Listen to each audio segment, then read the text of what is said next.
against Celtic. OK lads, this is a big one. It's a 6-pointer. I want to see passion, commitment, fight for every ball. And remember, you're a team, so go get them.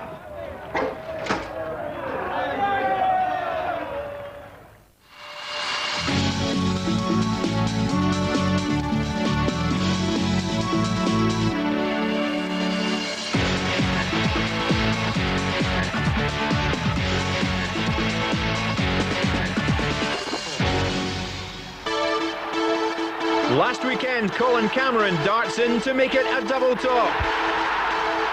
Celtic, though, soon hit a treble, and it's a three-way tie for the title. But yesterday at Ibrox, Rangers couldn't check out Dunfermline, so a maximum for either side today, and they hit the bullseye.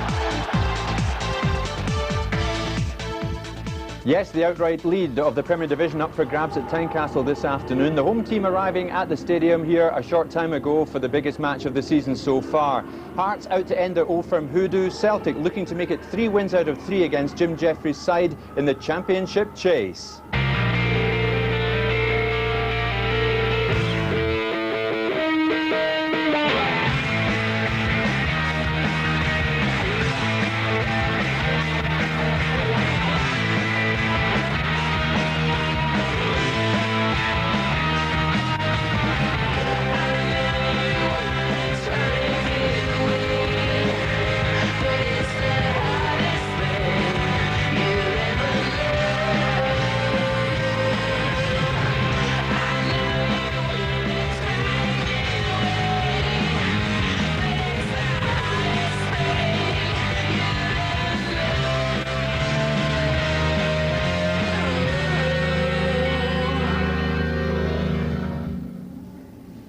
Hello, good afternoon from Tynecastle. A 3-way thriller for the title and a quite titanic tussle in prospect here today. Hearts against Celtic live and exclusive here on Scott Sport. Stay tuned for all the build-up, pre-match interviews and the latest news in the run-up to kick-off. And joining me here in our Tynecastle studio, a man who's clocked up 1 or 2 air miles in the past week, Scotland coach Craig Brown. I'm delighted to have you here, Craig. Thanks. And I think a cracker is in store today. Well, obviously, I think after yesterday's result at Ibrox, it gives a great incentive to the winning team here. If someone can win the match, they'll go to the top. So, a great game in prospect, I think. How are you feeling? Jet lag? No, not at all. No, looking forward to this afternoon's game. I've seen Brazil, and hopefully we'll see better today. Good stuff, Craig. Well, the two teams are here, and so is Paul Cooney, who's down in the best place of all, the boot room here at Tynecastle. Over to you, Paul. Absolutely, Jim. Craig Brown was saying a mile high. You must have been a mile high when you heard the score at 20-5 at Ibrox yesterday, Jim.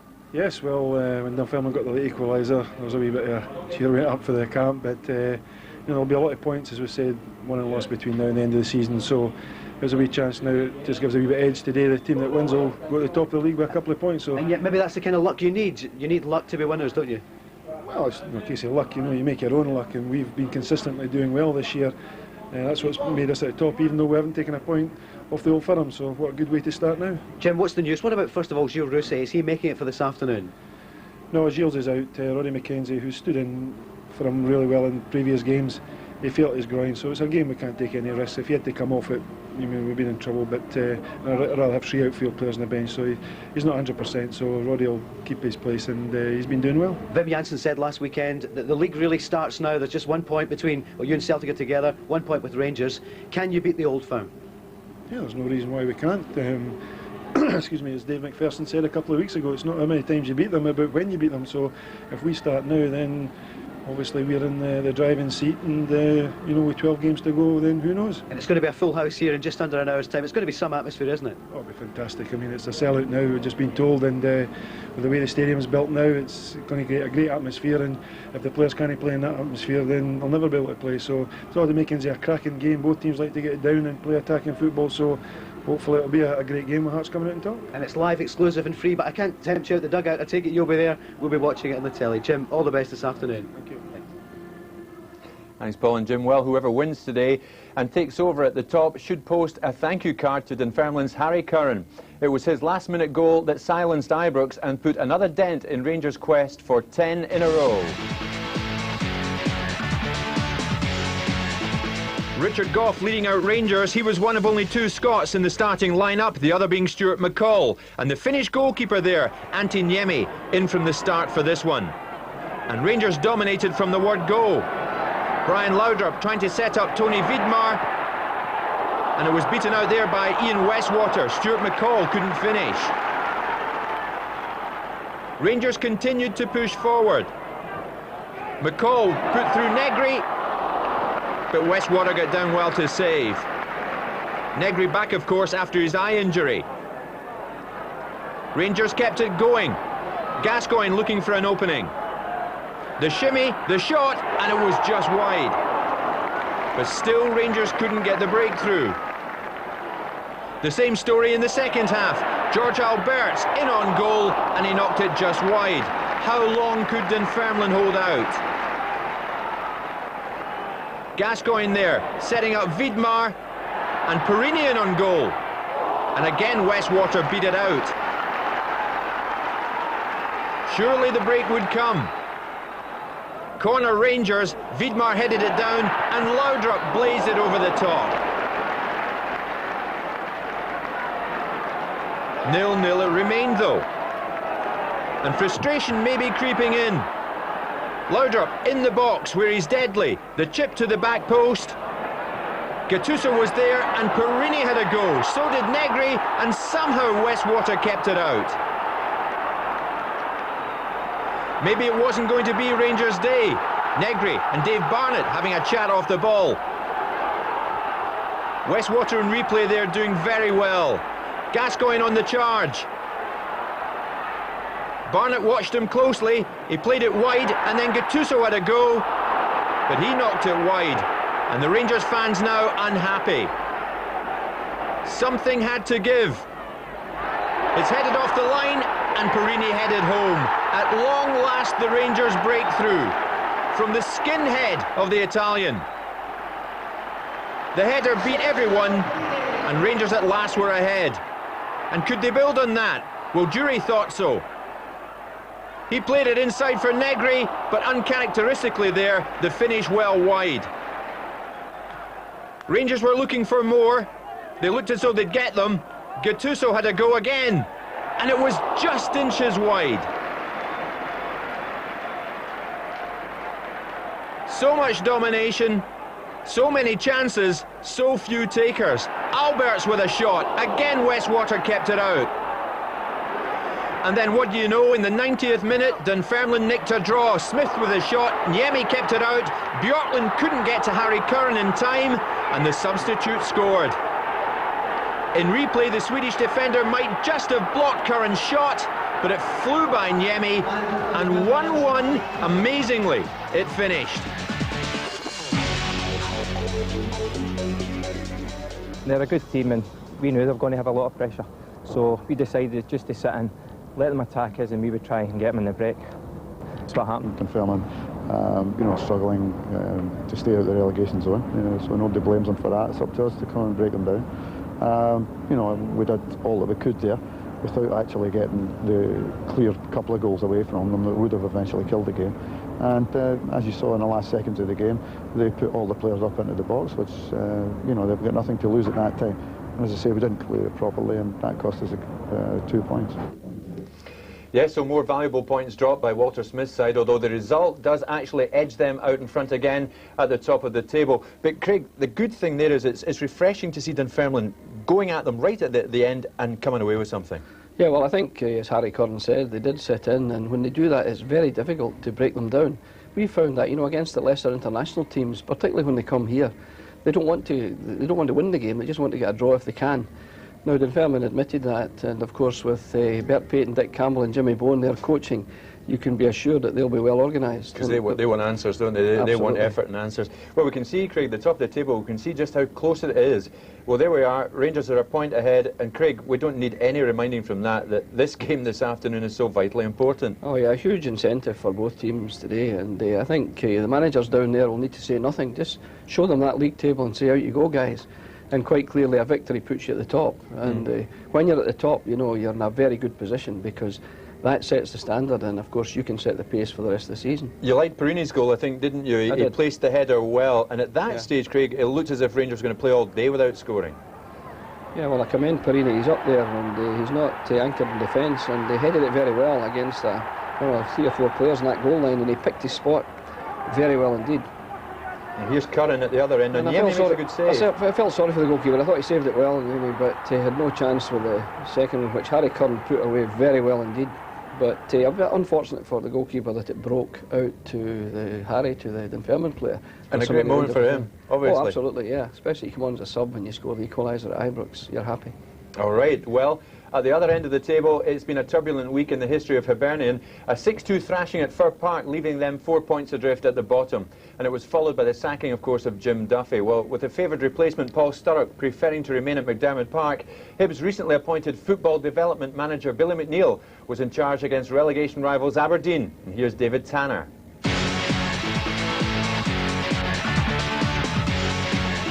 These are tense times for Hibernian chairman Lex Gold. He wanted a new manager in the dugout for today's game, but instead he got an old one. Billy McNeill back in a managerial hot seat after a 7-year break. It's been a tense week at Aberdeen as well. Stephen Glass, who hit the crossbar there, has decided to sign a pre-contract agreement with Newcastle, much to the annoyance of Alex Miller. Glass, as always, involved yesterday testing recalled goalkeeper Oleg Skalsson. Miller's Aberdeen are playing with confidence at home at the moment. Miller wants to recreate the mood from the 80s when Pittodrie was seen as a fortress. Well, Aberdeen's defence seems to be impregnable at the moment at home. You can't say the same for Hibernian. All at sea during this game is Aberdeen pushed forward time and time again, and that was so close there from John Ingalls. But Aberdeen finally broke the deadlock. The cross from Stephen Glass, buried by Mike Newell. The former Blackburn and Birmingham City man's first goal in front of his home support. The defence looking sluggish, and the goalkeeper couldn't keep that one out. So Aberdeen took that lead into the second half, and Newell was involved again, exposing that Hibernian defence.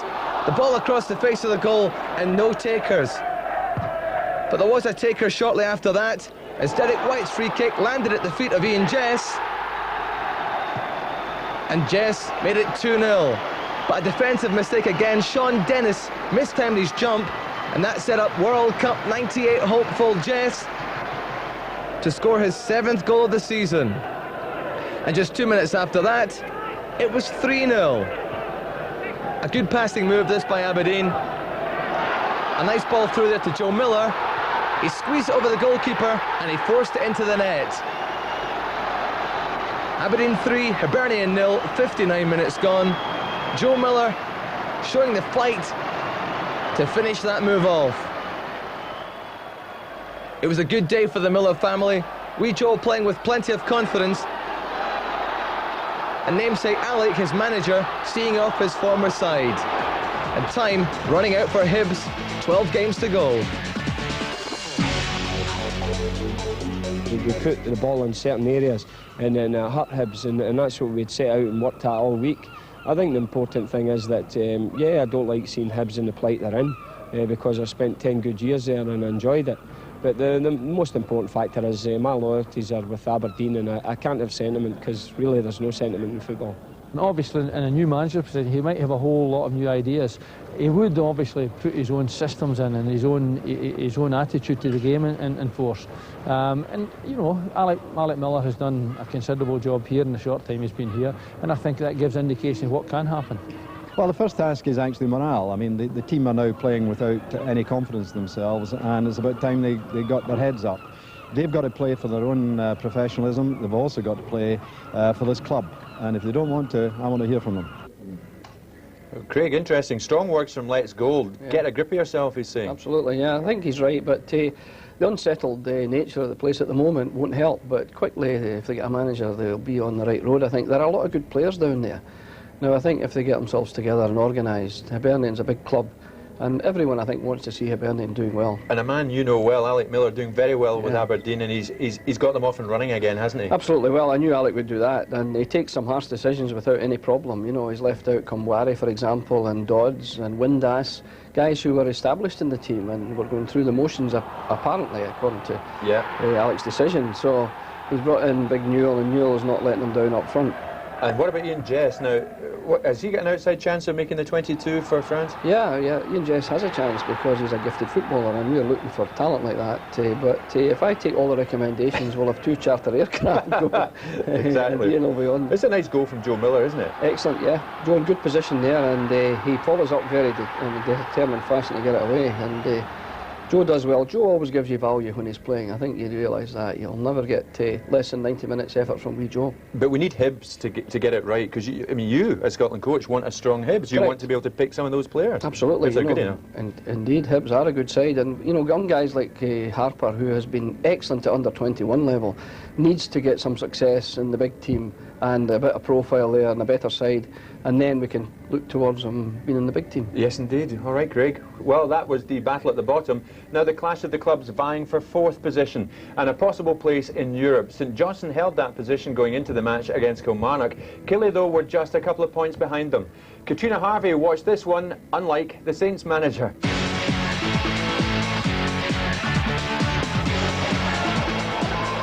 It was the battle for 4th place at Rugby Park, and the home side showed in the first minute there's more to Kilmarnock than just pies. This meaty effort from Kevin McGowan just inches over. Killie continued to press forward, Paul Wright spotting fullback Martin Baker on the wing. He takes on the defence, but is shot well blocked by Main. The ball falls to Gus McPherson. A powerful strike, but another tremendous save from the Scotland hopeful. Into the second half, and the Saints finally start venturing towards the Killie goal. Dazovic to O'Neill. O'Boyle. Oh dear. He knows he should have done better. Plenty of time and space, but a costly missed kick. But O'Boyle's a feisty character and battles superbly to get the ball from Loughlin. A neat pass to Fizzy Scott, but Colin Meldrum ensuring that effort went flat. Killie brought on substitute Tom Wright after an absence of 6 months through injury, and he very nearly had the dream comeback. A nice head flick to namesake Paul. He returns the favour, great control, but the Saints stopper the main man once again. However, with just seconds of the match remaining, Killie claimed the points in spectacular style. Mark Riley's left-footed volley flying into the top corner. Agony for the Saints, but the Killie troops loving the strike of Riley. Ali Mitchell's corner cleared by Scott, but that's a sensational finish from the Killie midfielder. The scoreboard says it all, and Bobby Williamson's side leapfrogging the Saints into 4th top. We told the guys to be patient. Didn't really mean that patient to go to the 90th minute. But no, we're delighted with 3 points. I'd like to one time we'd have to settle for a point, but as I said, we're delighted to have climbed above St Johnstone. And what about that strike? Yeah, so very fortunate. It sat up nice for me, and I think after the last game here where I missed the penalty, I would the boys won, so we're very happy to get the 3 points. And I'm not surprised at that. Mark Riley's a good player, isn't he, Craig? I mean, I'm not putting everybody in the frame here for France 98, but he's a good striker of a ball, isn't he? Excellent, yeah, and he doesn't give it away at all. He's a great close-range play. And, of course, there he unleashed one from 22 yards, which was terrific. But a nice left-sided player, Mark. And pleasing for you to see Alan Main in very good form. Some good saves from him. Now, you were saying Neil Sullivan's just ahead of him in the queue, but what about having this guy anywhere near your squad? Well, obviously, Chairman, my namesake, Mr. Jeff Brown, said you're here to see a goalkeeper yesterday when I went there, and I was there to see an excellent goalkeeper yesterday, because apparently in the last game against Kilmarnock, he had held Kilmarnock at bay himself. Yeah. And then again yesterday, tremendous saves, no chance with a goal. But we've got, as you know, we've got Leighton, we've got Gorham, we've got Sullivan, we've got Jonathan Gould in contention. We'll see him today. Yes. And obviously you're we've got fine Alan in that Main. department. What about Paul Wright? Now he must be knocking on the door all the time. Absolutely. He's so keen to catch you, right? And as this sequence of pictures show, he's a prolific goal scorer. Yeah, absolutely. Well, we've 2 B internationals coming up. We've won against Wales, we've won against Norway, and hopefully I'll get a look at Paul. And if someone emerges from the first B international, someone like Paul Wright, for example, emerges, we can think of him in terms of the full team for the next game, for our second friendly against Finland, or another outing in the B team against Norway. So there's opportunity yet for everyone. Either way, you're in a good position. Absolutely, yeah. Great, Craig. Okay. Well, Craig and I are coming to you from Tynecastle this afternoon, where in about, 40 minutes' time, Hearts face Celtic in a match that could well have a significant bearing on the outcome of the championship. All the team news and the rest of the weekend action after this very short break.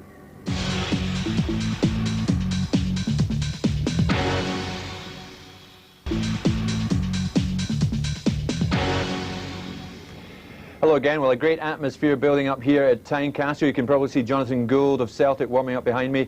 It's the most crucial match of the season so far. It's Hearts against Celtic. The prize for the winner, a 2-point lead in the race for the title. Well, no such ambitions for Dundee United. They're more concerned with life at the other end of the table. 5 games without a win had seen them slip onto the fringes of the relegation battle. Motherwell were the visitors at Tannadice.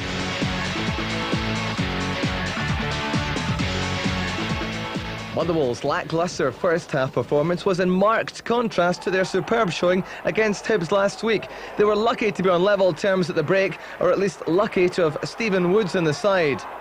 The Motherwell goalkeeper made a number of important saves in this game, that time there from defender Mark Perry. United kept on pushing, and Woods had plenty of work in his hands in this game. Jean-Jacques Misi starting his first full game for the club, testing him that time. But then Motherwell tried one. Lee McCulloch setting up Willie Falconer, and it was off the line by Malpass. But normal service was soon resumed, and the other goal was soon looking exposed again. Misi with the cross, Olafson's header, and Woods just kept it out. The inevitable happened in the middle of the second half.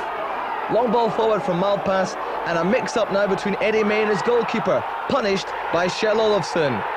Dundee United 1, Motherwell 0. It took a long time coming, but United certainly deserved it. A lack of communication at the back there, and Olafsson reacted well. The United players were enjoying themselves now with the thought of spending their first league win bonus since December.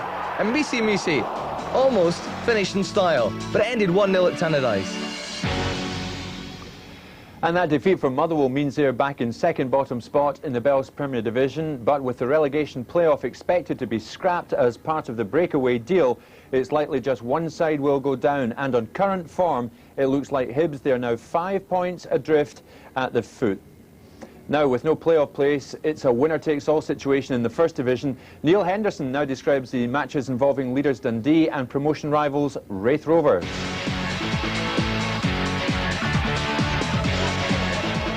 League leaders Dundee took 34 minutes to break down second-bottom Stirling Albion when Brian Irvin's header cannoned off the post and John McGlashan reacted superbly to drive home. This was only McGlashan's second start for the Dark Blues. He was filling in for the injured Jim McAnally, and a sharp finish by the midfielder. John McCormack's side built on their lead 5 minutes before the break. Craig Tully's pass picked out the ever-nippy James Grady, and he found himself with only the goalkeeper to beat. He couldn't do it, but Steve McCormack did. 2-0 Dundee. A well-worked goal in this First Division match, and a clear message from the former Albion man to his new set of admirers. The game should have been killed off just before the interval. Craig Tully provided the dagger for Ian Anderson, but he didn't spill any blood.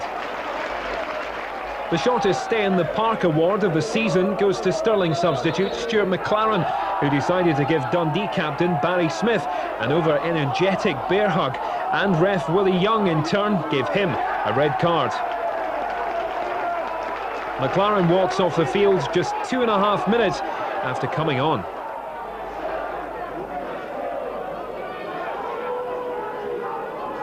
Stirling Albion came close to scoring in the middle of the second half. Bain hit the shot, but Fleming was on the line.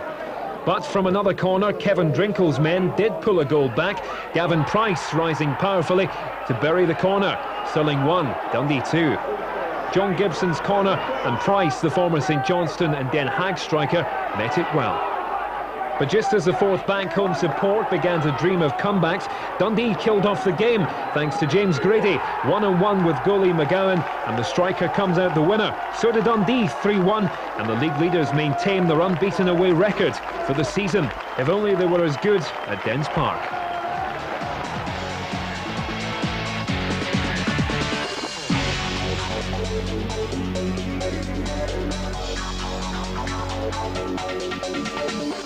Raith Rovers did their promotion chances no harm at all when they beat Falkirk during the week.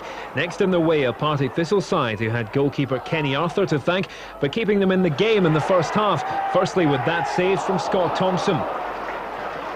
The goalkeeper could do nothing but watch as his side were reduced to 10 men after a Wraith Rovers attack was ended by Keith Wright going down inside the box. That earned the Kirkcaldy side a penalty kick, and it was Thistle youngster Kevin Gawkin who was shown the red card for that soft challenge on Keith Wright. So the penalty going Wraith Rovers' way, and Thistle fans dismayed at losing one of their players. The spot kick responsibility fell to Danny Lennon, but Kenny Arthur, steering the Sun, pulled down the shutters. Some would say that justice was done after that save. A moment of hope for Thistle, which was forgotten about when Wraith Rovers took the lead a couple of minutes later on the hour mark. Paul Hartley's cross side-footed home by Dargo. 60 seconds after that, it could so easily have been 2-0. Scott Thompson with the chance, and Kenny Arthur reacted sharply. Despite the best efforts of Thistle's number 1, Wraith Rovers soon hit number 2.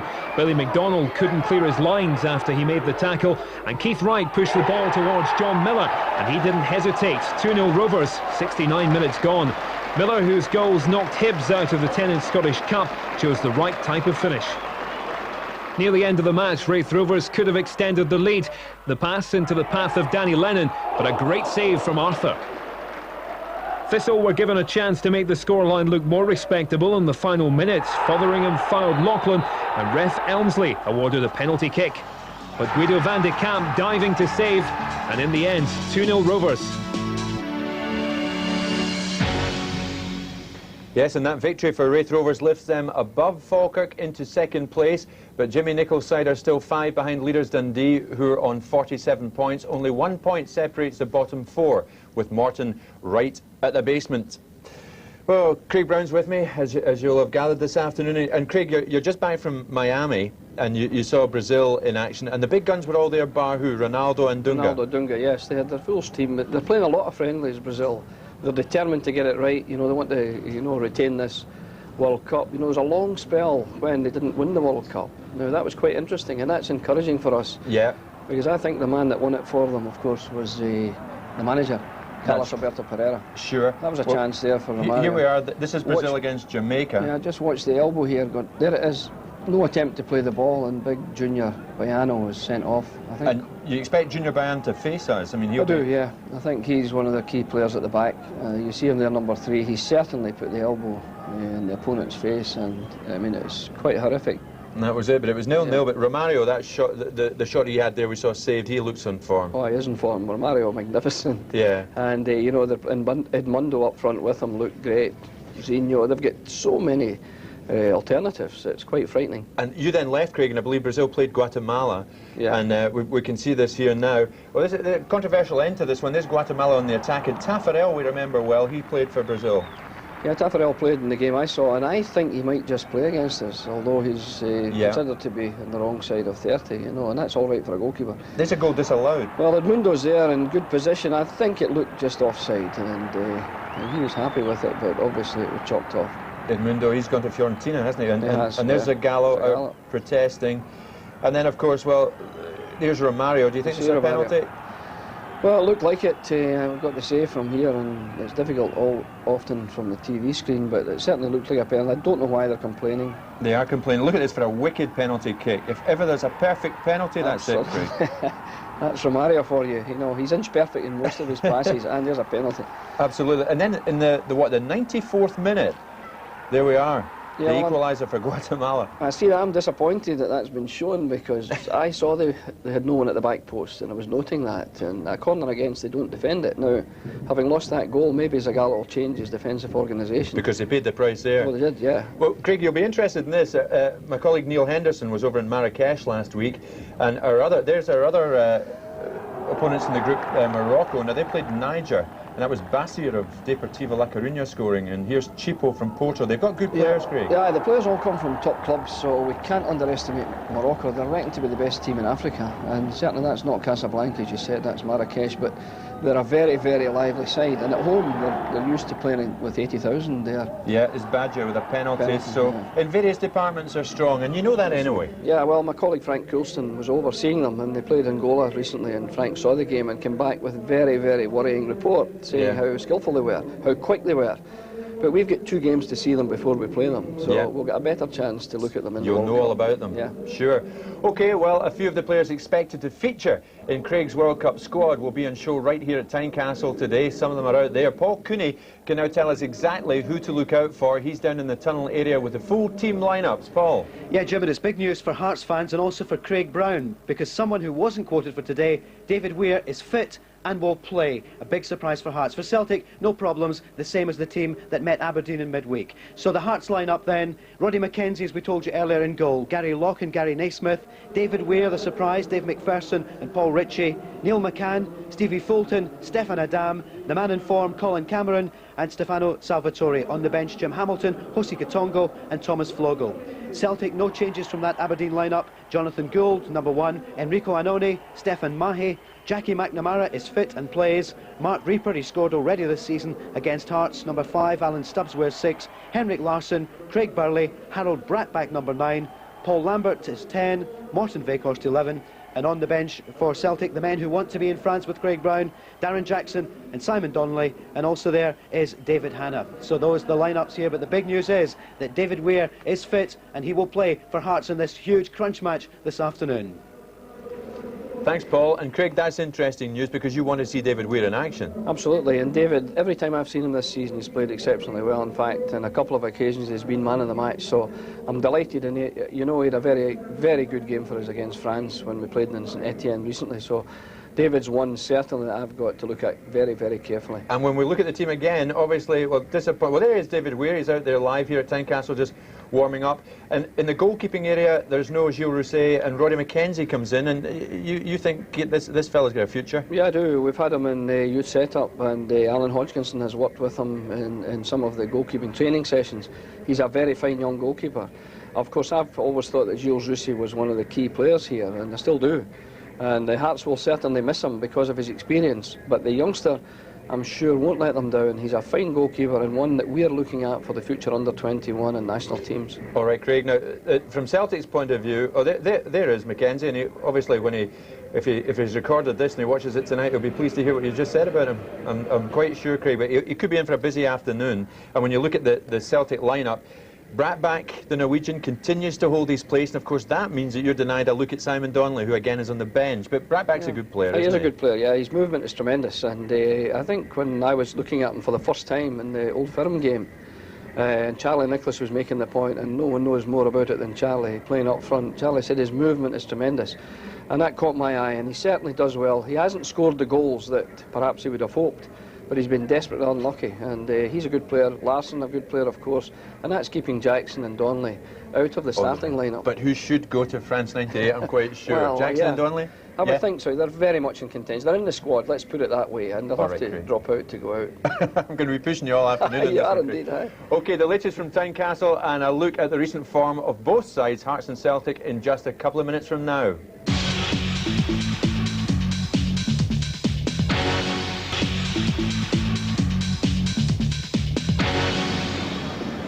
Welcome back to Tynecastle. Let's hear from Paul Cooney now, who's with Murdo MacLeod. Thank you. Murdo, we've had the team so clearly, no problems for you? No problems at all. Jackie and Henrik are both fit after the Aberdeen game, and we're delighted they're in the starting lineup. How did you feel as you prepared yesterday and you heard the Rangers scoreline against Dunfermline? Well, obviously that gives both sides a lift today, because they know if a victory gets them top on their own, but again we'll always look after ourselves. David Weir in for Hearts, a real boost for them. Are you worried about the fact that he's playing? Well, he's very influential for them, but they've left out Flugel up front, so that's bringing in a defender for a forward, so we might have to reshape at the back. What do you and Vim say to the players? Because consistency has been the problem for Celtic. You've played some lovely flowing football, but sometimes you let yourselves down. Well, I think some of the games that we're expected to win we've dropped points at, but the most important games are the so-called bigger games. We seem to be up for it better, like the games against Hearts here before and the game at Celtic Park. We won both of them. You've been over this course, of course, as a Celtic player, so how do you feel now in management? Does it remind you of the years when there was a real race for the championship? Yeah, it's always going to be tight, but now with only 13 games left for ourselves, we know that a victory today could set us on the way. So who are you looking to this afternoon? Craig Burley has been a great signing for you and Vim Janssen. Yeah, he scored a lot of important goals, but I think the whole side's got to play well today. You can't ask for 2 or 3 just to go and play well, and the rest just to be mediocre. The rest have got to stick in. Good conditions out there, Murdo?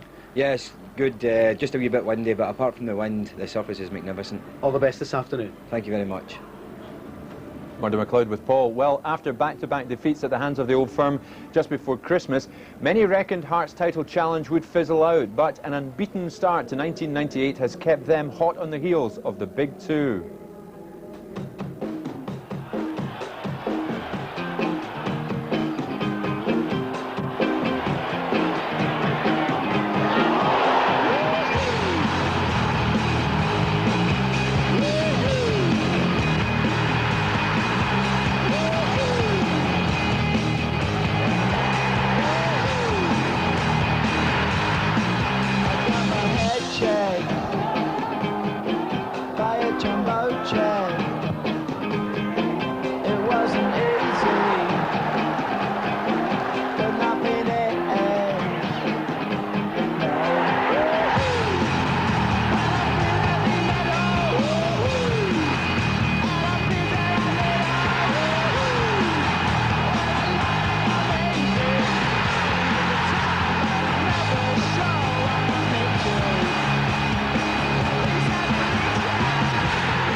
There are some great strikes there, and Craig, really, they're spread right across the team, aren't they? So many players are capable of scoring goals for Hearts, which is so good for Jim Jeffries. Yeah, I think that's the strength of Hearts. The goals can come from anywhere, and in fact, looking at our team today, it strikes me as if they'll play one up only, and that could be Adam, and he'll get quick support from Cameron and McCann. But you see there Jim Hamilton, the leading scorers on the bench. What a substitute to have. Absolutely. And Kotongo as well. Flogo. Both teams actually have very positive benches, which is the only defender, out-and-out defender on the bench is David Hanna. So and Colin Cameron, an attacking midfielder, Craig, who obviously I know you're a fan of his. Very much so. There he is out in the pitch at the moment. For my money, he's the key man here. When he plays, they play. And he's an outstanding midfield player who supports the front brilliantly. And we'll certainly have him at least in the B team in the next game. And then, of course, the second B game against Norway is here at Tynecastle. So one or two of the Hearts boys will be involved. So on his home patch here, absolutely, if he does turn it on and impress you, he could end up at the World Cup finals. He could indeed, yeah. We're well off in the midfield, I've got to emphasise that. But Cameron is one of the guys that's pushing very hard indeed. And you know, when you add, as you've already done, Ian Jess and people like that, yeah, we've got the Billy McKinleys, the Scott Gimmels, all on the fringe of this midfield. So I'll be very interested in and Neil McCann wants to impress here too, absolutely, and he knows that you're sitting watching this, and he's a good player, isn't he? Yeah, absolutely. McCann, excellent. He's got to turn of pace from a standing position, excellent left foot, good delivery, and if he could just be consistent. Unfortunately, when I've seen him against Celtic, he's not done it too well in the past. Now, yeah, here's a chance for him, and you know, I've got the door open for someone, a wide player like that with penetration would be great in our squad. Excellent, Craig. Okay. Well, Celtic ended the year with a shock defeat at McDermott Park, but they bounced back in style. Victory in the New Year Old Firm clash gave them the best possible start to 1998 and the confidence to put together a decent run of results.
Celtic doing well, as you saw there. Well, let's go back down to the tunnel. David Weir is playing this afternoon for Hearts. Something of a surprise. He's with Paul Cooney. Well, David, yes, you've surprised everybody. How did you manage to come back so quickly when you had surgery just a week past Tuesday?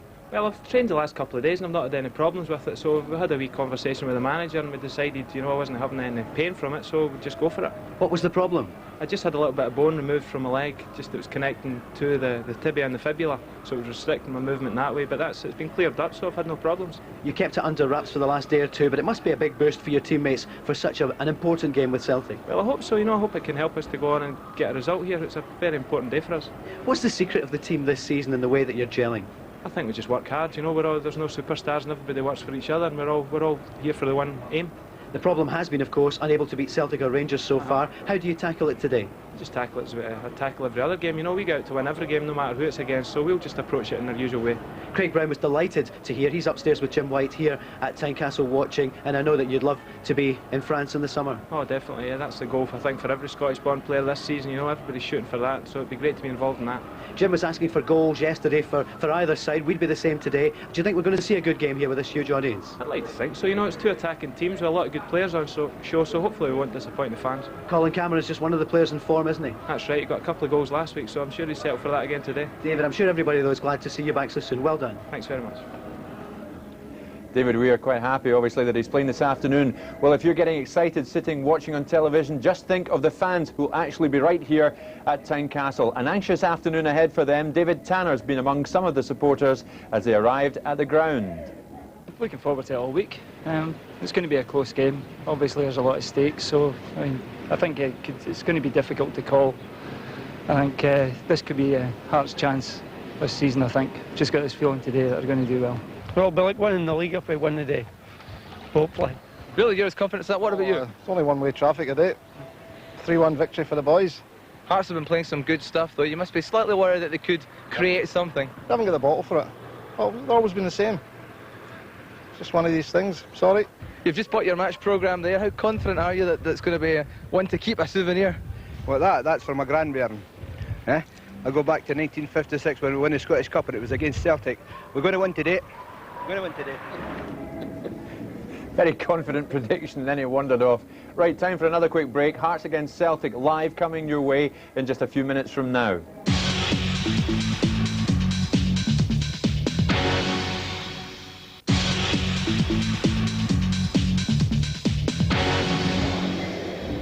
Hello again. Well, we're just waiting for the teams to emerge right here at Tynecastle. Hearts Celtic live. It is a big match indeed, a massive match.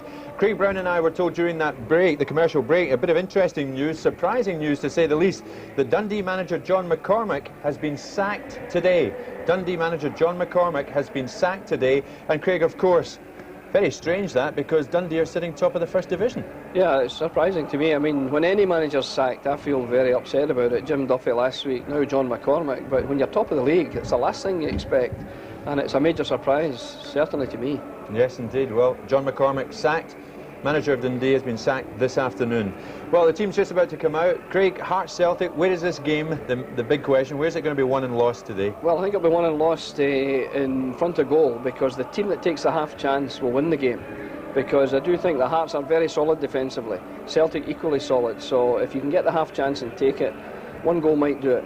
And whoever gets off to a better start may have the best of this match? Well, does that necessarily work? No, Celtic got away to a very poor start against Aberdeen and came back strongly and played exceptionally well. So, you know, Celtic can recover. I think Hearts can as well. And I just would hope that it will be a good sporting game. Great entertainment is, I think, assured. And I'm looking forward to it. And what about Craig Burley? You're asked this constantly, I know. He's playing so well for Celtic in the centre of midfield. Will you change? Will you revert to that position for him should he make it to France 98? Well, Jim, it gives us a great option. You know, and the more versatility in Craig and other players, the better. He played centre half for us against Belarus. He played brilliantly. He's done well down the right side. He's doing exceptionally well for Celtic in there. And incidentally, played for Chelsea in central midfield. We've had him there in the national team. I think before Celtic had him, we played him against Sweden at Ibrox. So I know all about Craig, and he's a wonderful guy in the squad because of his versatility. We'll wait till we see how things are near at the time and then decide whether he's there or in the wide position or centre half or whatever. And that wide position, you could even have a man like Jackie McNamara who will be playing out there this Absolutely. afternoon. And I know that you're increasingly impressed by this youngster. Absolutely. Well, Jackie, I thought, was the man of the match against Aberdeen in Celtic's last game, and he was playing down that side. He's protected, of course, or he was, with Anoni playing wider to defend the game against Aberdeen, so it meant that he could go forward with Gay Abandon. Now, when he's the only player in the wide area on the side, it's much more difficult. Now, Burley does that well, so does Jackie. So, you know, Craig Burley, Jackie McNamara, you pay your money, and at the time, we'll decide, but it'll have to be the balance of the team. You know, we could say, yeah, we've got other alternatives from the central midfield position, so we'll use Craig in a wide area. The one thing I'll say, Jim, is he will play anywhere he's asked. He's a brilliant professional. Great professional. Yeah. Let me put the Scotland coach on the spot. Who's going to win this afternoon? Well, I usually go for the draw, and this is no exception. I think we'll have 3 teams in the same points at the end of today. That's a diplomatic answer. All right, Craig, you can hear the roar. The teams are coming out. Let's join summariser Charlie Nicholas and commentator Jay McNee. Well, the rebuilt Tynecastle is bursting at the seams and bursting with anticipation. Hearts and Celtic have been the pretenders. Now they have the chance to become kings. The message is simple this afternoon: win the game, go clear at the top of the league. So a huge ovation for both sides. And as you can see, capacity these days, 18,000. And this match has been sold out for days. So let's have another look at the team lineups for this afternoon. First of all, Hearts, they show one change after beating Dundee United here last week. David Weir, as we heard, is back in defence, and in a tactical switch, Thomas Vogel is on the bench. And now Celtic, well, with Jackie McNamara and Henrik Larsson passing their fitness test, it's the same starting 11 who fought back to beat Aberdeen 3-1 at Celtic Park last Monday night. Celtic's away record had been poor until they went to Tannadice a couple of weeks ago. They fought back in that one as well, but this is a real test for their championship aspirations this afternoon.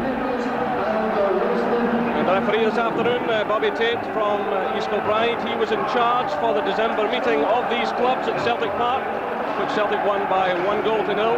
He also took charge of the Edinburgh Derby here at New Year, the 2-2 draw between Hearts and Hibs. And a big afternoon for Ronnie McKenzie, 22 years of age. Well, he's had 2 shutouts in the 2 games. He's been standing in for Gilles Rousset. But last week, he struggled a bit with the high ball against Dundee United. If Celtic have done their homework, they might be trying from set pieces to get Alan Stubbs forward and Mark Reaper to put him under pressure.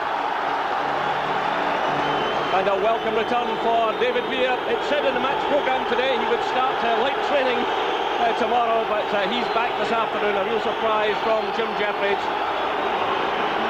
And the Celtic huddle now breaks up.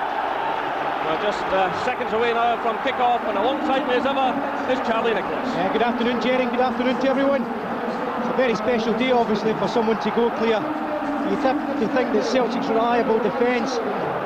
We're looking forward to this challenge today. Hearts have got to eventually take something from the Old Firm. This is the day that they might just do it. Well, what an atmosphere inside this famous ground. The final check by the referee with his assistants. And away we go in this hugely important match. Hearts have been in excellent form recently. They're unbeaten in their last 6 matches since losing 5-2 to Rangers here on the 20th of December. In fact, they've had 1 defeat in 8 league games. And the previous defeat came at the hands of Celtic. And Hearts must be fed up listening to the fact that they've failed to beat the Old Firm in 4 outings this season. They have the chance to put that right this afternoon. So Craig Burley there, who's been so influential for Celtic and has weighed in with 11 goals so far, a magnificent record from the midfield. But as we heard earlier in the programme, a good spread of goals coming from Hearts, and that will certainly make it difficult for the Celtic defenders this afternoon, just wondering where to mark down the danger areas. And there's another player who's having a fine season, the former Celtic player Steve Fulton, who takes the throw in. Challenges again there.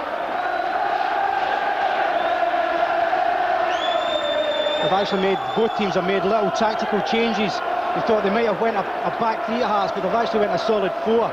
But in combating that, Brat Bacchus immediately went on the left side and Larson more central, so a lot of tactical stuff going on early on. It'll be 10 minutes or so before it'll probably settle down. McCann gets away from Anoni. Anoni's back there, but the challenge to get in before that from Martin Weghorst. That's a free kick to Hearts, about 30 yards from goal. Well, Enrico Anoni will be paying attention to this man this afternoon, but he slipped away from him, and it was Martin Weghorst who made the challenge there. So an early opportunity for Hearts to test Jonathan Gould.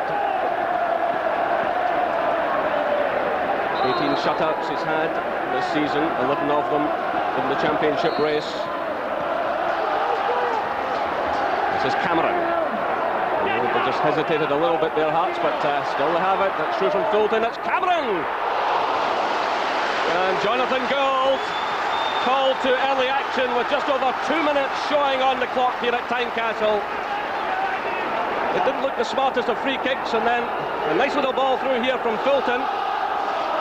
And then Cameron trying to curl it away around the goalkeeper, who responded well. It's a great effort. It's worth the try early on, and they're asking questions of Celtic already. And then comes the corner kick. But Celtic scrambling away there under a bit of pressure from David Weir. And challenge goes in there from Stefano Salvatore. Free kick now to Celtic. No doubt about that one. Got Alan Stubbs crashing to the ground. Celtic player now just getting back to his feet. So an early threat there from the set piece by Hearts. And now we'll see how Celtic respond. Played shot now to Stephen Mackey.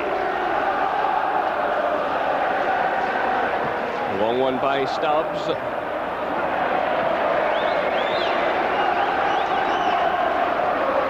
Harold Brackback still looking for his first championship goal. He scored in the Scottish Cup a couple of weeks back, but taking a little bit of time to settle. Just 1 goal in 8 games. And Celtic will be looking for more, for the outlay of some £2 million.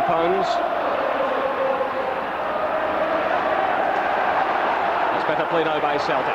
This is Larson. Well challenged though by Locke.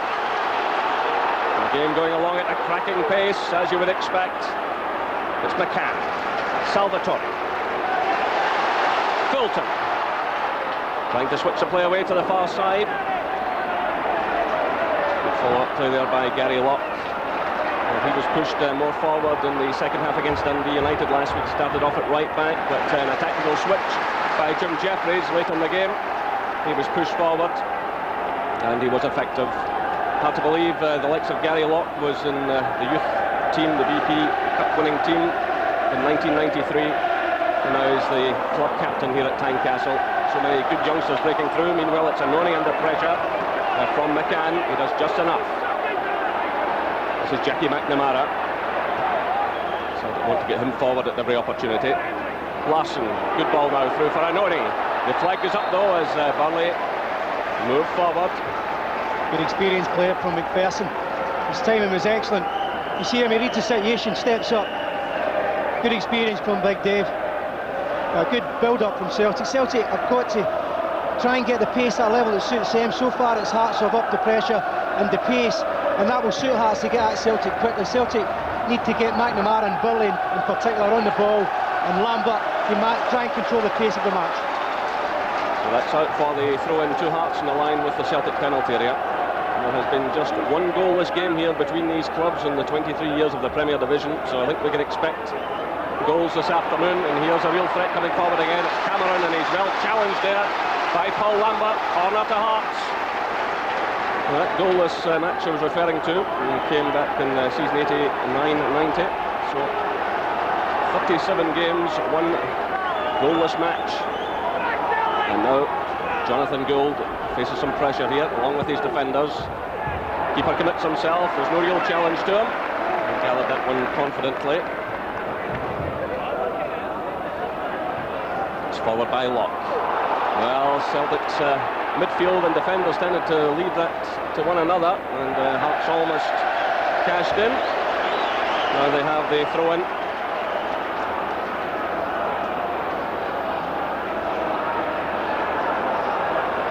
forward by Weir.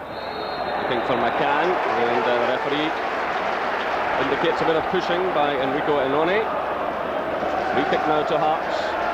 The Celtic player doesn't agree. It's Fulton over the ball with Locke. David McPherson has pushed forward into the area. Weir's up there also, so plenty of aerial threat. Bricks out now for Larsson. The early ball forward by him. And, certainly Locke seemed to impede Brackback as he was trying to run on to that through ball, but the referee allows play to go on.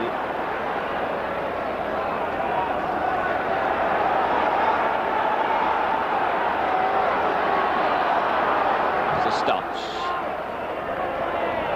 To the far side, headed down by Mahe, but McPherson's here. He's calling for the goalkeeper. Well, Roddy McKenzie decided to stay in his line, and you can see there's a real fallout between the two Hearts players there. Well, someone's got to make a decision. Dave's the most experienced. He should really make a decision. He's waiting the keeper. He doesn't want to take the gamble. Well, perhaps if McPherson had done that in the cup final for Rangers a few years ago, it might have been a different story against Dundee United, but on that occasion he whacked the ball out of play. And it's a corner to Celtic. The keeper's under pressure here. He's missed it. Hearts are trying desperately to scramble it away, and Hearts indeed very fortunate to survive that. It's now behind for the goal kick. Well, I mentioned just before kick-off that Roddy McKenzie had struggled last week against United with the high ball. He completely lost this one. It was almost in there, just cleared off the line by Salvatore and then scrambled away. Well, just 10 seconds before it, he couldn't make a decision. He didn't want to take a gamble. This time the pressure tells on him. He couldn't handle the situation. Richie can't do anything, and Salvatore saved the day. A bit of nerves for young McKenzie at the start of this match. Well, he's 6 foot tall, Roddy McKenzie, and he really should have done better there. So Celtic will no doubt want to pressure him as much as possible, but at the other end it's Cameron applying some pressure for Hearts. Well, Hearts fans are claiming he was impeded, but again the referee waves play on. It's Gould sending it forward. It's headed away by Salvatore, picked up now by Stephen Mahe for Celtic. Salvatore again for Hearts, clipping it through, looking there for Stephen Adam, but good covering play by Paul Lambert.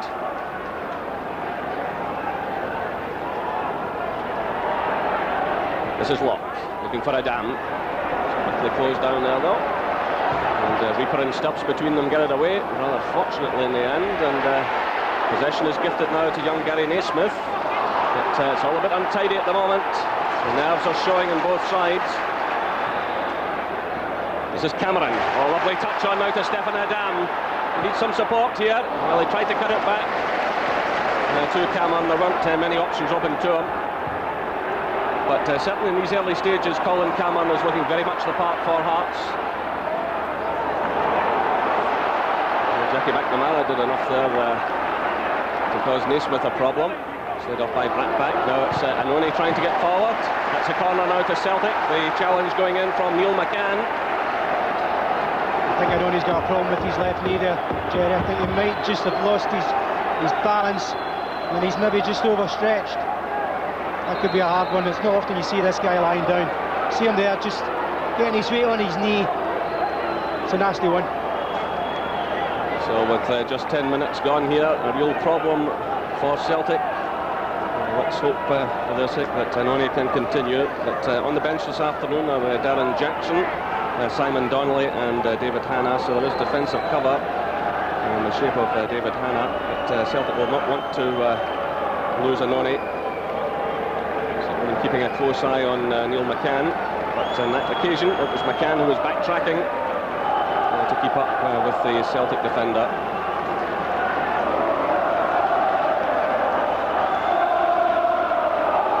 So slow treatment goes on, but this is a sore one for the Celtic player. You can see the contact there. But as we watch the replay, he's been helped back to his feet. Usually give you a couple of minutes to see if it just wears its way off, but not moving too well.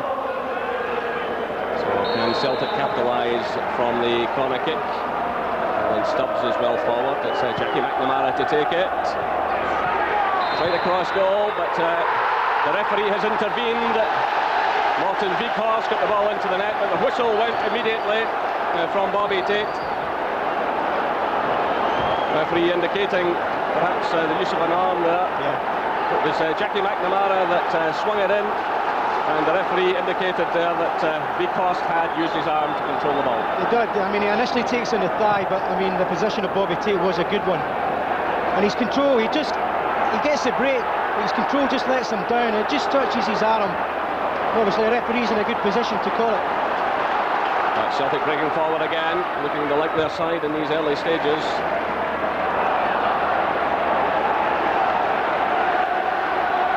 That's Mahi.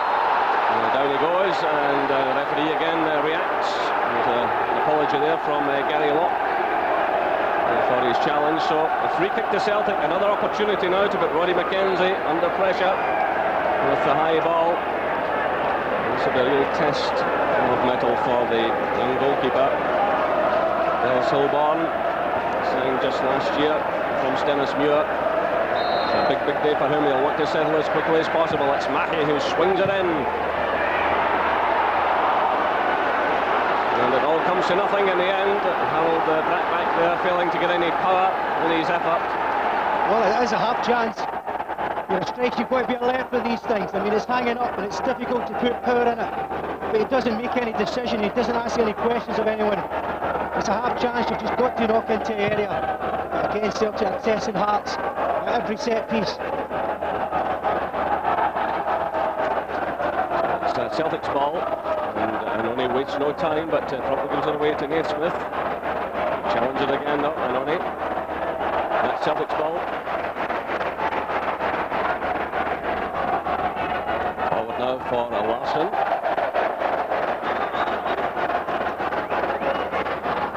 You just need to calm it down a little bit. Celtic took a 2-0 lead here on their last visit back in October 18 with Reaper and Larson scoring. Cameron got one back for Hearts, and it's Cameron pushing forward here again.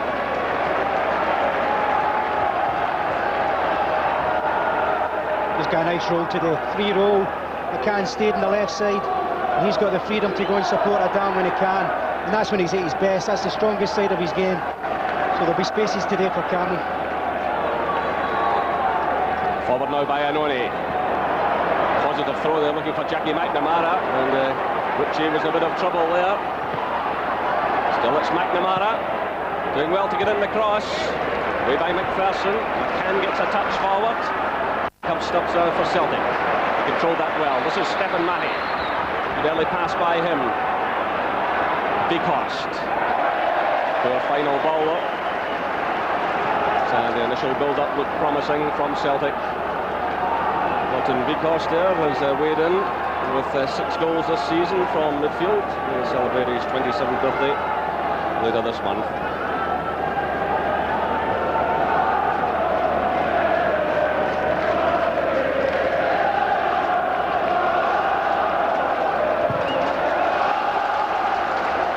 There is such anticipation in this stadium this season. It's been 36 long years since Hearts won a trophy. And the fans rolling them on, but it's Celtic breaking again. It's Henrik Larsson swinging in the early ball. In comes Stephen Mahi, wants a touch on it. And that allowed Hearts to regroup. And that's come defending by Paul Ritchie.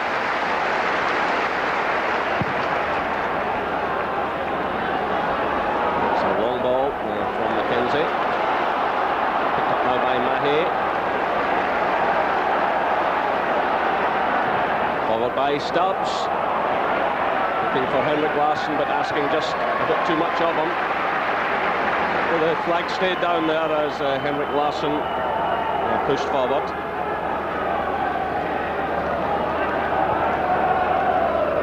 Early thoughts of Celtic is in that position, the inside left position in behind, with Weir and McPherson get caught a bit too close. They send it into that space for the pace of Larsson, who does that run particularly well, and as I mentioned earlier, the Brackback has stayed mainly on the left side to combat maybe David Weir getting forward.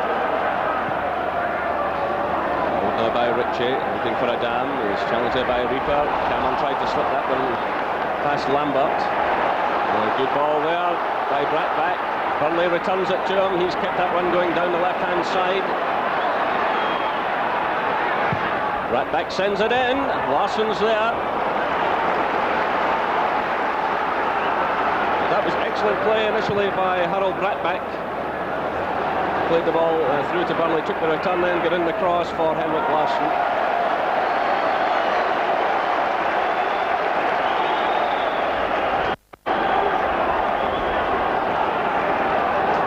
Now it's Mahi. Another long ball forward.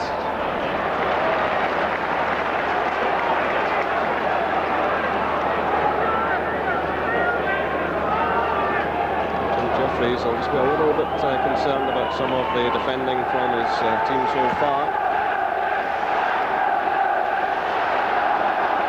This is Burnley for Celtic. Now Ritchie powers in well there for Hearts. And the referee has stepped in as handball there. Free kick to Hearts.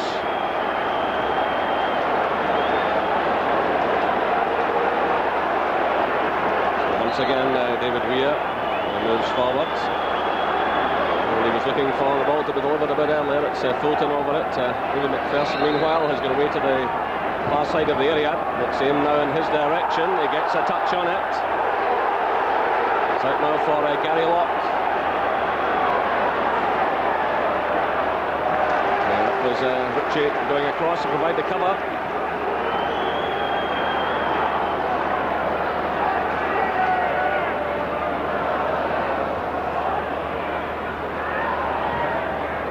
He clips it through, looking for Larsson. Slipped there by Brattbach.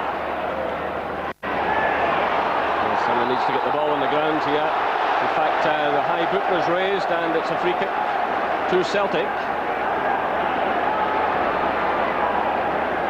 Both sides still to settle. And the referee wants this retaken. Bobby Tate just trying to calm things down a bit.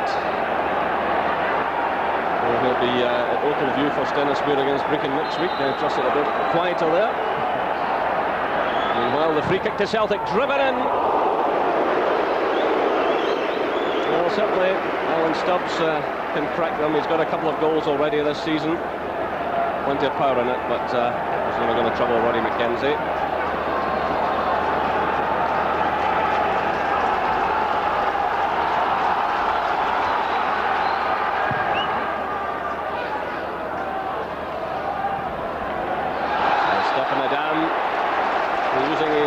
Strength there to hold off the challenge, and he's also won the free kick against Mark Reaper.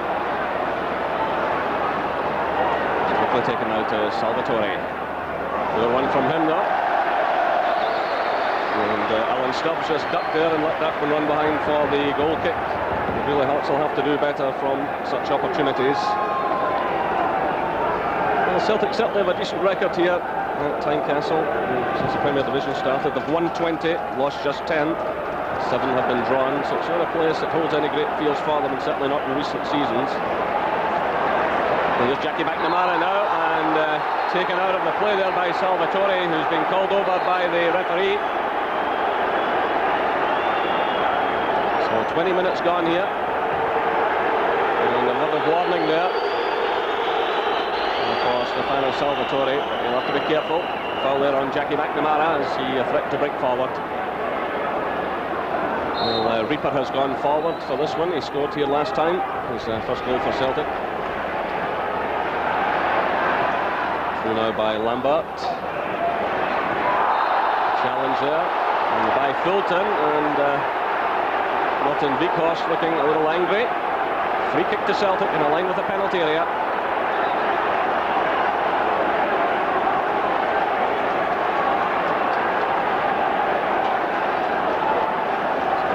Opportunity here.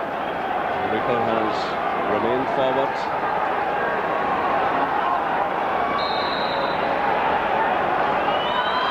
Stubbs is up there as well. It's played into the near post. Locke got a touch on that one. Salvatore climbs. That's got it away only as far as Anoni. He's going to try one here. That was a good effort. That was blocked there by Naismith. Now it's Larson. And Naismith still feeling the effects of blocking that shot. Here he is now. And certainly Anoni cracked that one with great power. Celtic attempting to keep the pressure on here through Jackie McNamara. Good play by McNamara. Burnley sends it across. That spins high behind. Paul Ritchie it was who made the challenge. Corner to Celtic. They're certainly looking the livelier side. The side more likely to score.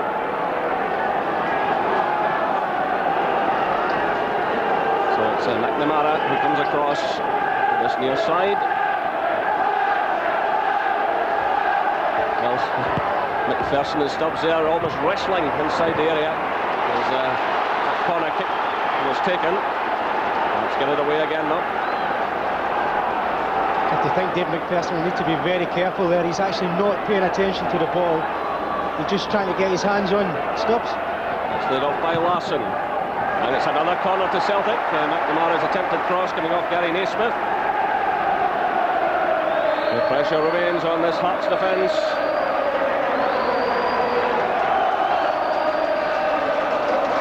Stubbs is still well forward. You can see McPherson's there with him. Cameron's going back to help out. McNamara swings it in. It's Fulton who got the touch. It's still not cleared up. Off the base of the post. Stubbs can't quite believe it. The first time effort from Alan Stubbs. I think it deflected, in fact, off the defender onto the post. It's a great effort for a big defender. Plays in that area, gets a little break, but that's a right in the luck. Another corner to Celtic again. It's McNamara who swings it in. This is Locke trying to get away. Burnley gets the touch. High one now from McNamara. The keeper's committed himself. He's lost it again under pressure.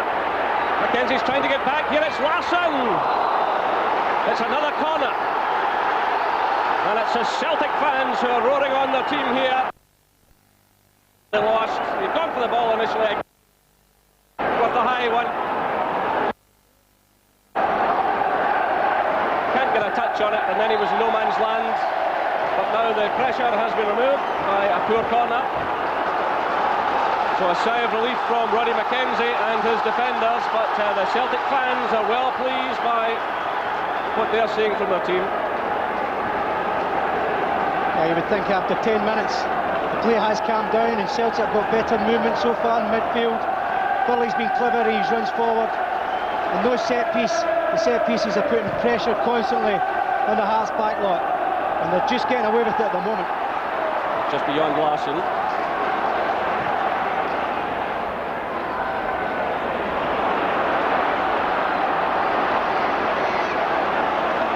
This is Fulton.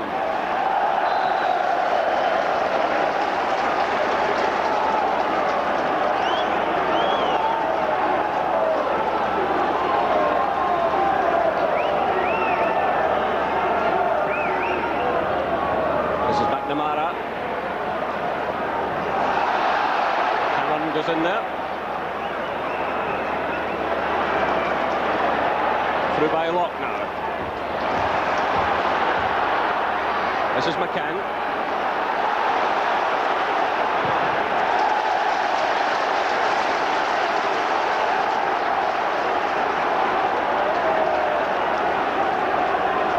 So they throw in to Celtic, and it's Anoni to take it.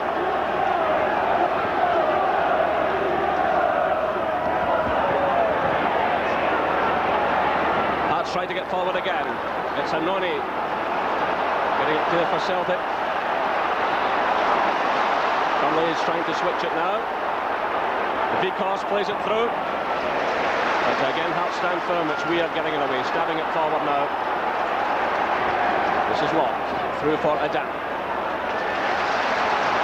Weir again. That's a good ball into space, and Cameron's there sweeping it across the penalty area, but no takers.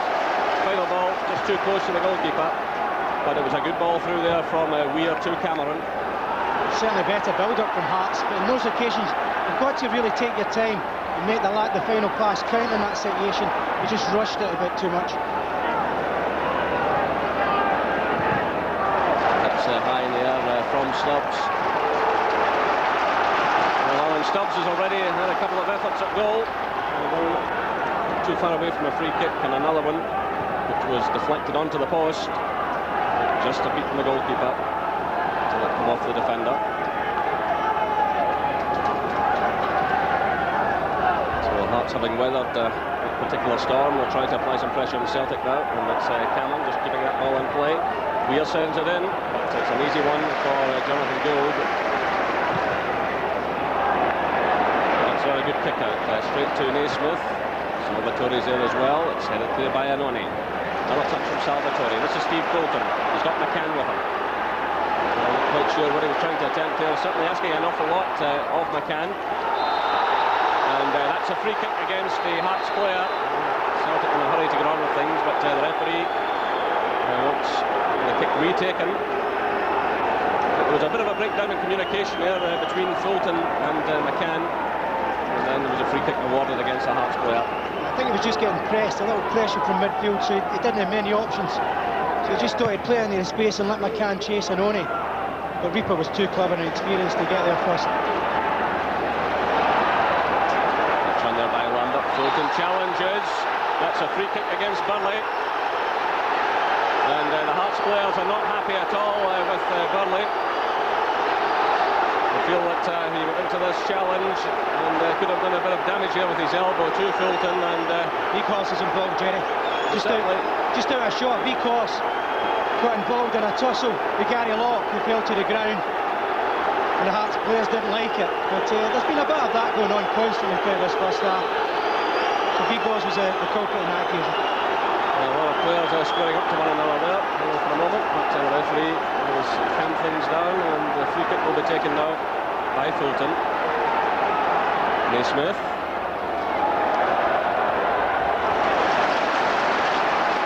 Play there by Adam, using his strength again, holding off Reaper. In comes McCann, claims for use of a hand, but it's not given. McPherson's here getting a touch.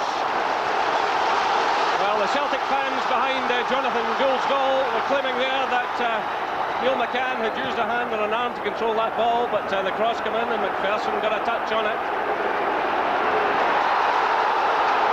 The Celtic supporters behind that goal were certainly unhappy. Now there are two players on the deck. Stephen Mahy of Celtic and Gary Locke of Hearts, both going for this ball and both injured in the attempt. It is getting mighty tough out there now. There's so much at stake, you know, but there's a few edges getting lost here, and they've just got to calm it down. Bobby Tate yet to show anybody a card, but I think if this continues the way it's going, I think Bobby will need to bring it out.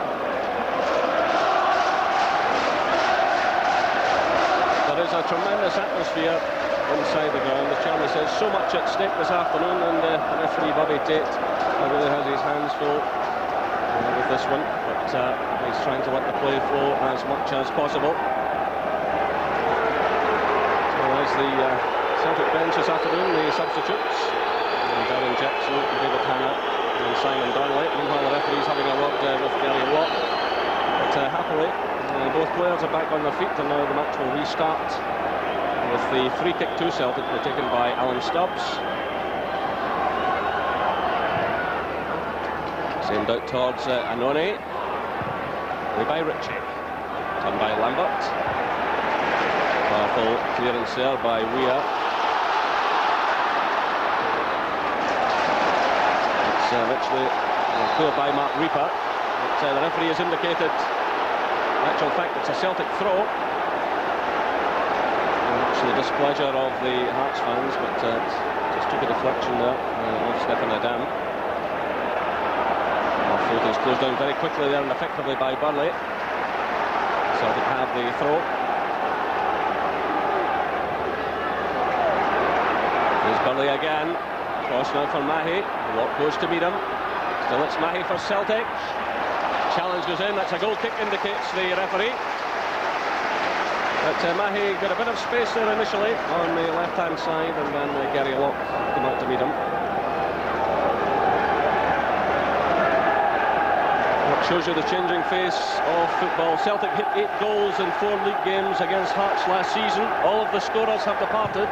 Van Hooijdonk, De Canio, Cadet and O'Neill. This shows you what a turnover there has been at Celtic Park since the arrival of Janssen.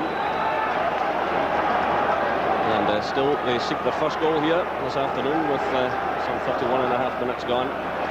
Still did a good start though for Janssen. There's a trophy already in the boardroom. He's challenging for the championship, but so too are Hearts. Next Bolton. Sending it through, looking for McCann, but Anoni was there. Smith's header. It's picked up by Jackie McNamara. This is Henrik Larsson. And Naismith sticks well to the task. A miscue there by Ritchie. Stabbed away though by McPherson. And as far as Stubbs.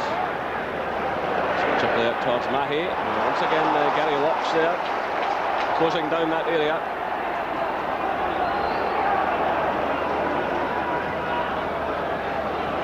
Some challenges now with Brackbeck.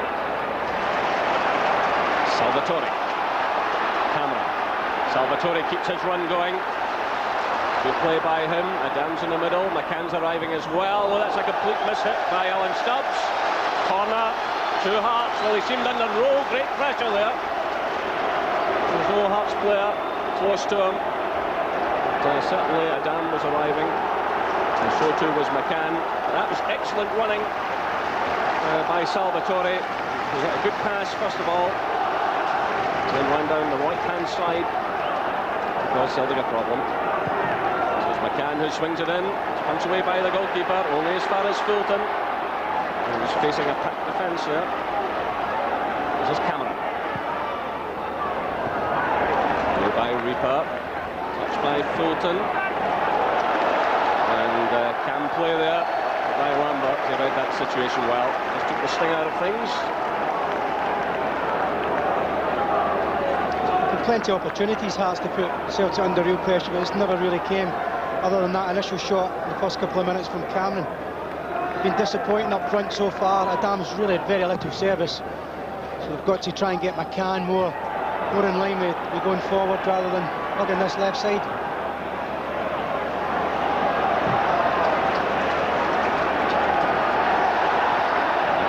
With Anoni, looks now for Lambert.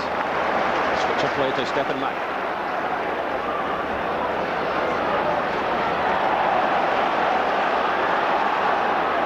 Cost, he's got Brackbeck with him. And he held on to it there, Cost, and he got the free kick. And they had Harold Brackbeck making a run for him on the left-hand side. But they kept possession here, and they won Celtic the free kick with McPherson challenging.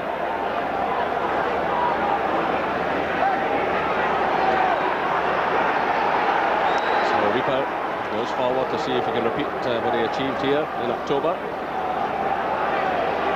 It's Henrik Larsson over the ball. And it's just beyond Reaper, who was closely watched by David Weir.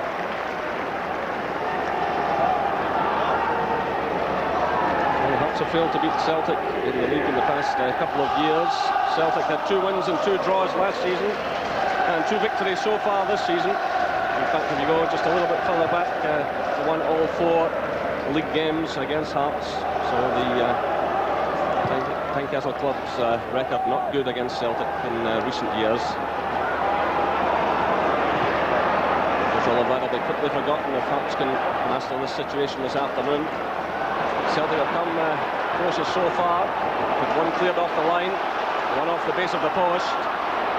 But this is McCann now. Can he inspire Hearts? The challenge goes in there from Jackie McNamara. The referee had a think about that one, and he's given the free kick.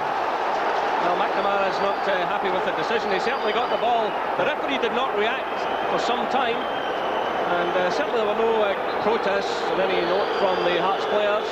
Bobby Tate had a think about it, blew a whistle and pointed down. Free kick to Hearts.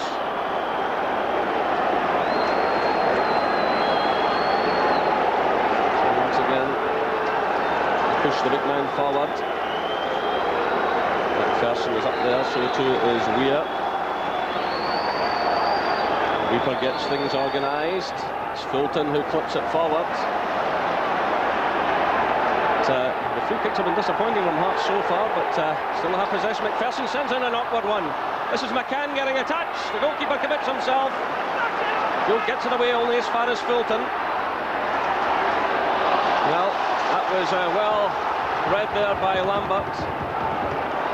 Certainly he's been sitting in deep this afternoon. He's read several situations very well indeed. Meanwhile, Celtic tried to break forward now. Anoni's on the right-hand side screaming for the ball. Burnley's in possession now, but Anoni's space has been cut down a bit. It's played now shot to Jackie McNamara. Another hopeful ball by him. And it ends some disappointment for Celtic. Really had very little option. He was in a pressed area. Well, there's not much space anyway, McNamara, but you've got to have your strikers. That's the time your strikers have got to have an understanding of one coming short and one into space. So far, Brattbach hasn't really done much through the central role. This is McCann.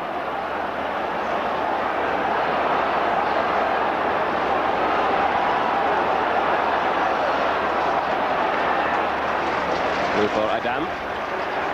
Salvatore. Fulton. Cross now for Weir, who's closed down by Brattbach. Oh, Weir makes an absolute hash of that under pressure. It's through now for Henrik Larsson, who's showing good pace here.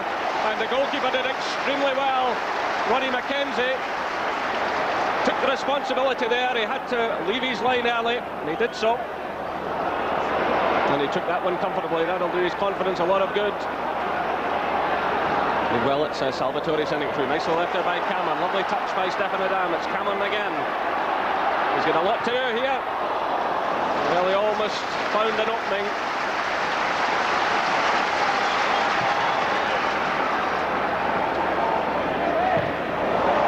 Another upward clearance here by McPherson, and this has put Locke under pressure.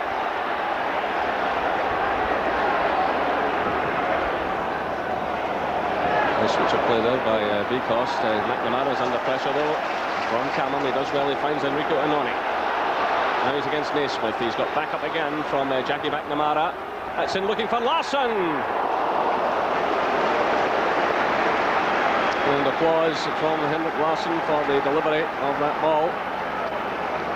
Well, it actually deserves better than applause. It deserves a goal. McNamara initially started this build-up, then he's keen to get back on it. Brilliant cross in. He just needs to keep it down. He's stretching a little bit. You see McNamara, look, he's picked his spot already. He's telling Larsson, get in there and I'll put it for you. Beautiful delivery.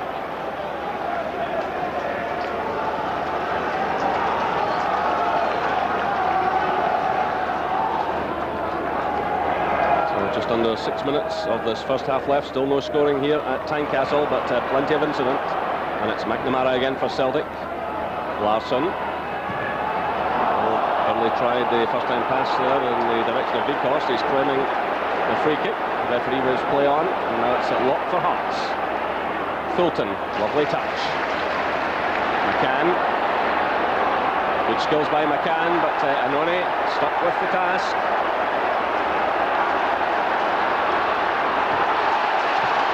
And again, the game going on. With cracking pace here. And no one being allowed any time on the ball, as you would expect in a match of such importance. This is Mahi. Salvatore challenges. Chances on now for Henrik Larsson. McNamara. Celtic take the lead. Jackie McNamara.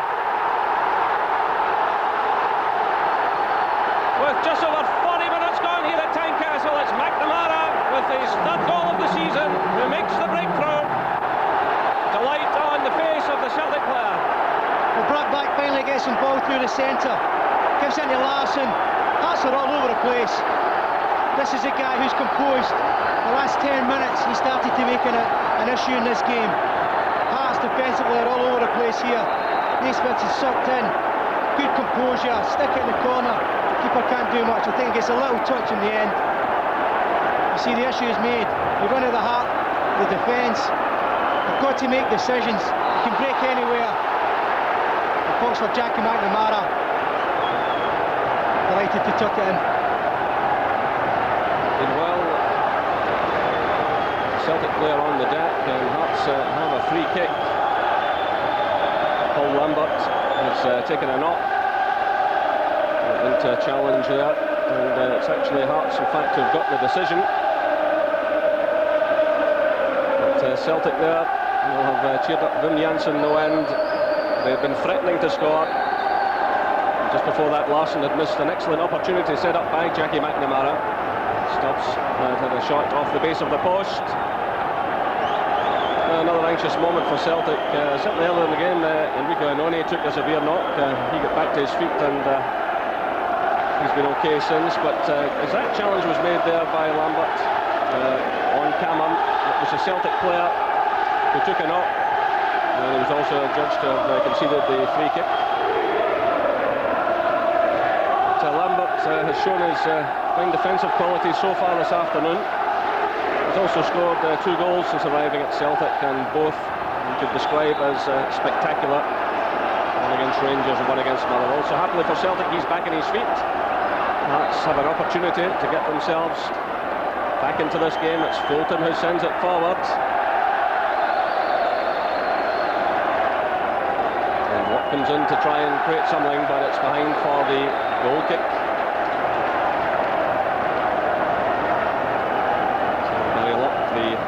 Skipper will have to try and lift the players around him. There are more experienced hands on the field. So the final minutes of this first half ticking away. Celtic lead by 1-0. Jackie McNamara, but it's Hearts now in possession. It's Stefan Adah. McCann floats it in, but there's no one there. No Hearts jerseys at all in that vicinity.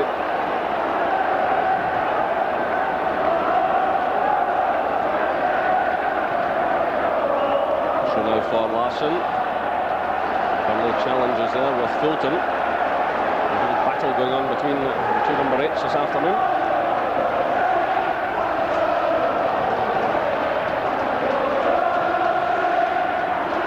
This is Vekost lofting it forward. And Cam defending by Gary Naismith. Interesting now to see if Neil Poynton can get his place back in this Hearts side. He's indicated he's leaving at the end of the season, and Jim Jeffries may be tempted now to stick with the youngster, who certainly has done his chances no harm with recent performances. Meanwhile, it's Weir trying to get Hearts forward.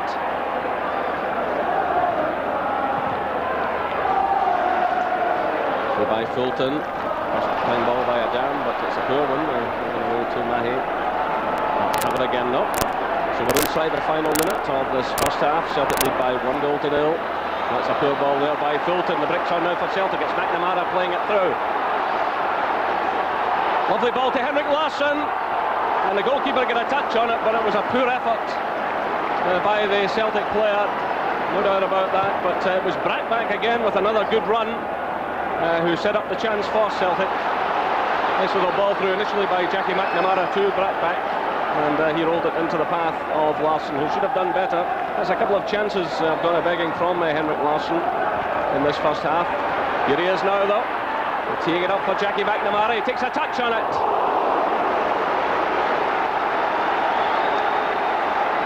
So Roddy McKenzie got a touch in this one just a few moments ago. McNamara, a nice little ball through to Harold Brackback, and he picked out Henrik Larsson. Perfectly weighted pass. Should have done better, I think, is the message there. Keeper got a touch on it, but the shot was rather weak. Yeah, it was a weak finish. Again, Hearts are indecisive at the back. They don't know whether to play offside or whether to just sit back. And it's young Naismith who's kept him on as the half-time whistle goes. So the whistle sounds. Jackie McNamara was the player who made the breakthrough for Celtic. There's no doubt that Celtic were the better side in the first half. They created a number of chances. Alan Stubbs was unfortunate with one off the post. It was another ball cleared off the line, but McNamara made no mistake after 41 minutes. Picked his spot in the far corner as the ball broke away from Henrik Larsson. The half-time score here at Tynecastle is Hearts 0, Celtic 1. Yes, Hearts 0, Celtic 1 at the interval here at Tynecastle. The views of Craig Brown and a look back at the first half action coming up after this short break.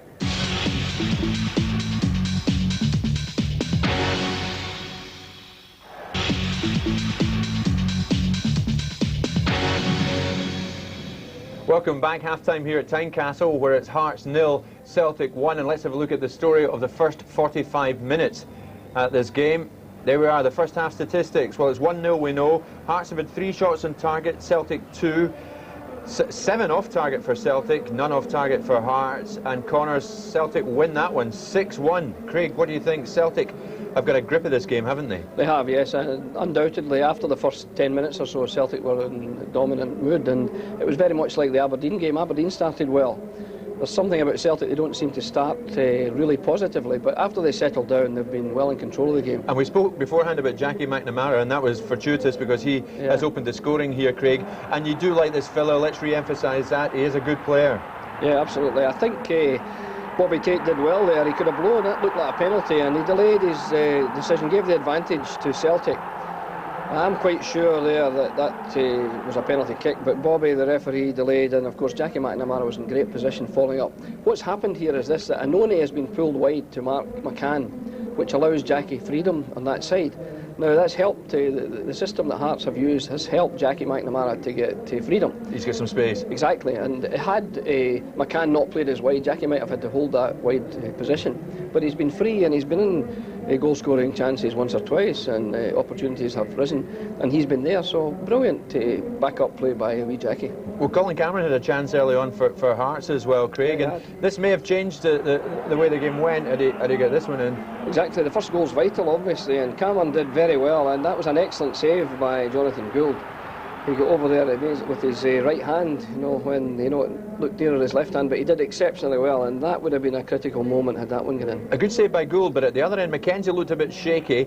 We can see this now because Salvatore had to come to his rescue and dig it off the line, didn't he? Yeah, he looked a bit nervous, the young goalkeeper, and I was praising him at the beginning, but he certainly was unsettled for a spell, and Celtic perhaps could have put him under a bit more pressure by throwing balls in there, but he was clearly at fault in that occasion. I think he would admit to it. And the Celtic fans behind us thought Weghorst had scored earlier on, Craig. It was a huge roar from them, but the goal was chalked off, and rightly chalked off in your view. Well, I think so, yes. He seemed to arm the ball before he shot it, and it was breaking away from him, and the left arm was just in a very helpful position there to control the ball.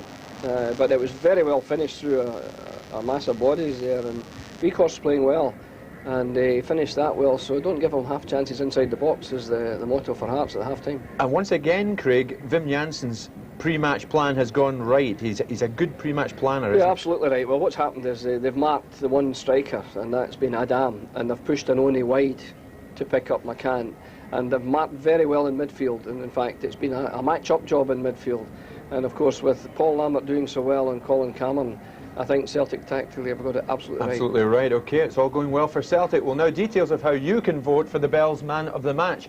All you have to do is decide who's the best player on show here at Tynecastle this afternoon, and then phone in your selection on 0891 333 301.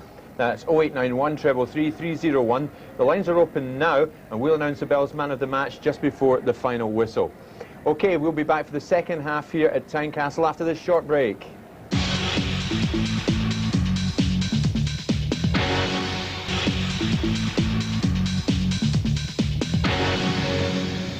Hello again, we're just waiting for the teams to re-emerge for the second half here at Tynecastle, where it's Hearts 0, Celtic, thanks to Jackie McNamara, 1. At the interval, that's how it stands right now. Craig, we've enjoyed it, and Alan Stubbs has had a good first half for Celtic. He went close with that shot off the post, which Mackenzie didn't know a lot about, did he? Exactly. Well, if that had been in the target, it was in. The young boy was stranded there, but all credit to Stubbs, because with the corners Celtic have had, they've remained up the big boys, Reaper and Stubbs. Stubbs in particular is always a goal threat. Yeah. And he's remained there confidently. This was a bit of an error too, the goalkeeper misjudging it. And Larsson is a strike. And of course it just headed clear by David McPherson. It's been a difficult first half for Mackenzie at times. Obviously the pressure does get to all the players. I think it started with that pass back. There was an indecision between David McPherson and the young goalie. And I think Charlie said that Davy was the key man. He should have swept it away for a corner or a throw in. And of course there was a wee bit of argument there, and I think that unsettled the young goalkeeper. Well, he's got it all to do. Briefly, Craig, what will Jim Jeffries have said for the second half? Well, I think he'll think of a tactical switch soon, because I would imagine young Jim Hamilton, who's always a goal threat, will come off the bench. and maybe move Neil McCann in a central position. They'll probably change it. OK, the second half is about to get underway. You can see the teams out behind Craig and myself. Let's back over to Jerry McNee and Charlie Nicholas. Thank you, Jim. And as you can see, Celtic are just waiting to kick off here.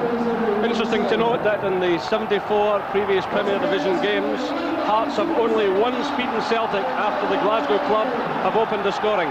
Celtic have done that this afternoon, so Hearts have an awful lot to do here in this second half. So a final check by the referee with his assistants. Will be goal for the second half, and the ground shows no changes to either side. Hearts have Jim Hamilton, Jose Katongo and Thomas Flogel on the bench. Celtic have Darren Jackson, Simon Donnelly and David Hanna. So there'll be plenty of talking from Jim Jeffries, I would imagine, at half-time. We'll be looking for a lot more in this second half, but really Hearts has got to carry the game more to Celtic. That's not the case at the moment. Celtic are going in looking for number 2 here. And that ball looked to be out of play. It's a corner. Gary Naismith just failed to control it. So Celtic start the second half in a positive fashion. I don't think there's any doubt the way Hearts have lined up here this afternoon that really handed Celtic a bit of a boost, and Celtic certainly cashed in during that first half.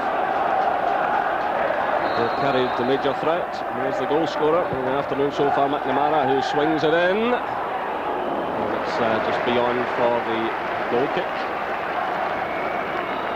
Rupert. He's got a couple of goals. He's joining Celtic, Mark Rupert. He's certainly stiffened up the defence. Celtic going into this match this afternoon with the best defensive record. 16 goals lost in the previous 23 games. Perhaps our scoring rate could be just a little bit better. 42 in those 23 games. It's not a bad record, but Hearts and Rangers are ahead of them in the goal-scoring stakes. But in this match that matters a lot this afternoon, it's Celtic in the lead and it's Celtic on the attack, and it's Burley showing his positive side once again. It's another corner to Celtic. Very positive start to the second half from Celtic. Again, clever running from midfield. Peacock and Burley impressive, and again putting pressure on Hearts. Once again, Reaper moves forward to the 6-yard area. It's in the ball just beyond him, and it's Vicost who gets in the effort. Well, we were talking earlier, Charlie. We see this effort going in from Morten Vicost. We were talking earlier about the spread of goals from Hearts, but the Celtic midfield are certainly delivering goals this season. When you look at the likes of Burley with 11, Vicost with 6, Lambert weighing in with a couple, and Jackie McNamara raising his to 3 this afternoon. Yeah, no, it's came very positive in midfield for him. As Cameron gets a free kick from Bobby Kay there. But they have done that well, Celtic. Everybody talks about Hearts, but Celtic defensively have been solid. So 1-0s and 2-0s are enough for Celtic these days. It's a clear free kick. I think Stubbs is going to actually get to the ball first, but Lambert's got his arms up. So a chance here for Hearts to get themselves back into the game. Cameron certainly impeded there by Lambert. How Hearts need a piece of inspiration here. It's Stefan Adam. As Jonathan Gold looks on, Stefan Adam and Stefano Salvatore are in close proximity to the ball. The referee, meanwhile, lets the Celtic defensive wall to retreat just a bit.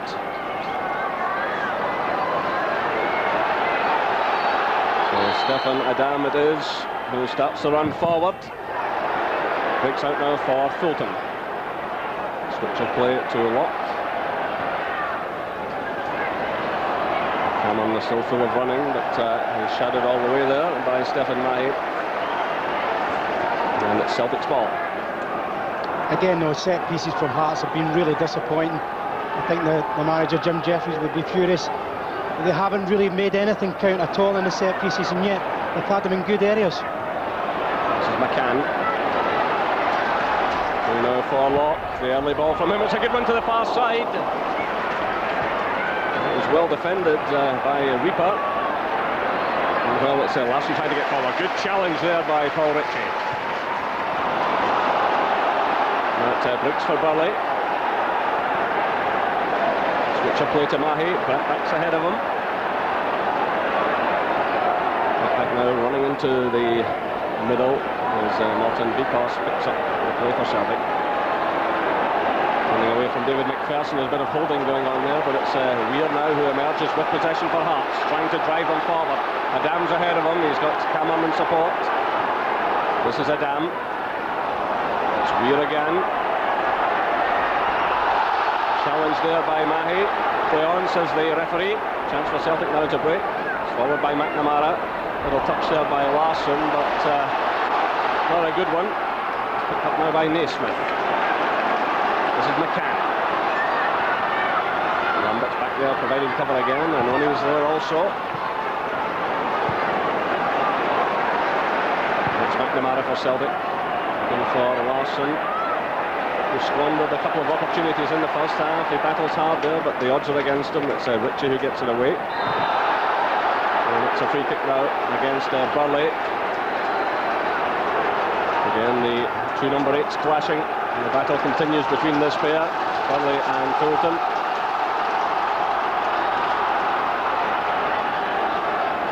So Celtic holding that precious lead at the moment, brought about by Jackie McNamara's goal in the 41st minute.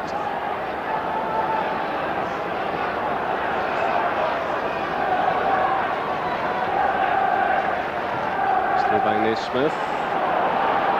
Alluded to Celtic defenders. It's Stefan Adam trying the shot there, but Alan Stubbs stuck well to the task. Good blocking challenge there by Alan Stubbs.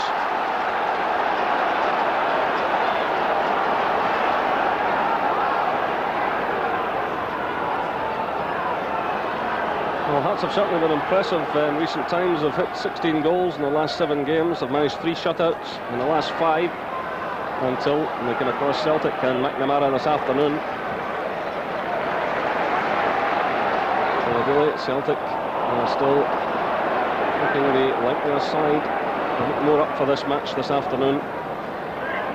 Hearts are really going to have to settle quickly in this second half. Start stringing some passes together.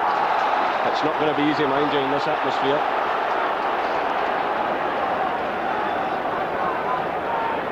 Dennis McCann getting involved with tussle. Tackle from behind, so it's a clear foul. Again, McCann's got to influence the game. He's in a wide position, and I know he's been comfortable with them. So he's got to change the pattern of the game for Hearts. It's up to people like him to change it. Play by McPherson, a touch on by Adam. Lambert's there for Celtic. It's Naismith. Adam. Oh, good play by Adam, getting away from Lambert. Anoni's giving chase. Reaper's backtracking till it's Stefan Adam trying to find an opening here. He just couldn't get any real power into the shot. He had a lot to do there. And well, at the other end, it's David McPherson having to do some defending against Bratback. That will perhaps give Hearts just a little lift there. That was good play by Stefan Adam, and that's a foul now by Stephen Mahi on Gary Locke. Free kick to Hearts.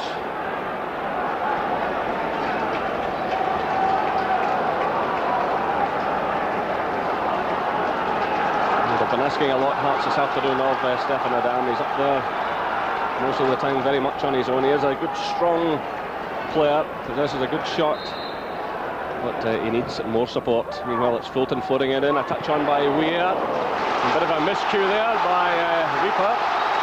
It's a corner, 2 Hearts. So an opportunity here, and again to push the big man forward. David McPherson is up there.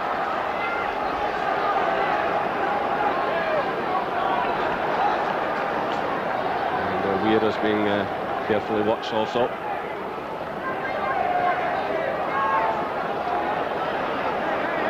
bit of a footing going on there as McCann eventually sweeps the ball in. The keeper's in trouble there, and Jonathan Gould seemed to have lost that one for a moment, but managed to touch it over the top. Yeah, it's good pressure corner.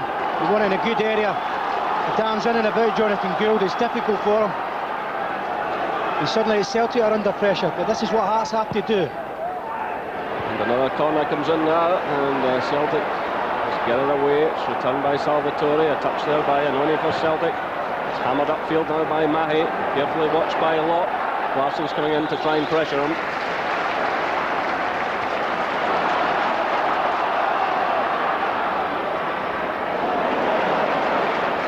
This is Naismith, a positive run. Too many Celtic players around him. Cameron tries to get forward. He's well challenged though by Jackie McNamara. Good ball now through by McNamara. But the final cross there, rather a poor one. Lambert pushing forward there in support, but the final delivery wasn't good. That was an opportunity. I've seen Hearts again when Naismith had done well, broke out of defence, and again is lacking options up front because McCann is still hugging that left side, and only Adam is his option, and it's difficult for him to take in against two big strong centre-halves that Celtic have.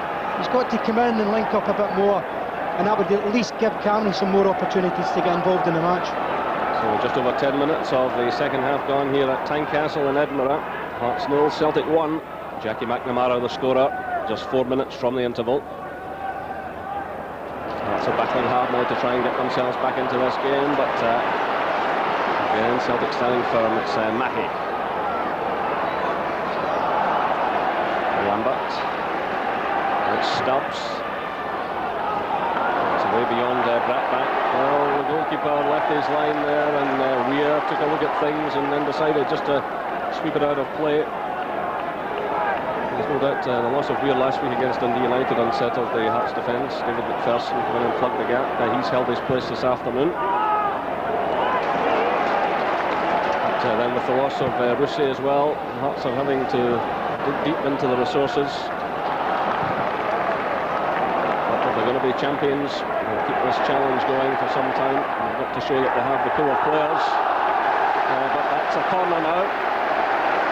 Larson chasing hard there, showing persistence. Perhaps making up a bit for a couple of opportunities he squandered. He's certainly put Gary Naismith under pressure. Celtic have the corner. Once again, Reaper comes forward into the 6-yard area. It's played short though. Stubbs is up there also. This is McNamara delivering the cross. He does well to get that one in. It's away by McPherson. Colliding with Naismith there as he tried to clear that one. Still Celtic have possession. This is Burley. It's a decent cross again. Larson comes in. And amazingly, Harold Bratback from virtually on the goal line sends it over. It looked as though Hearts had shot themselves in the foot again there.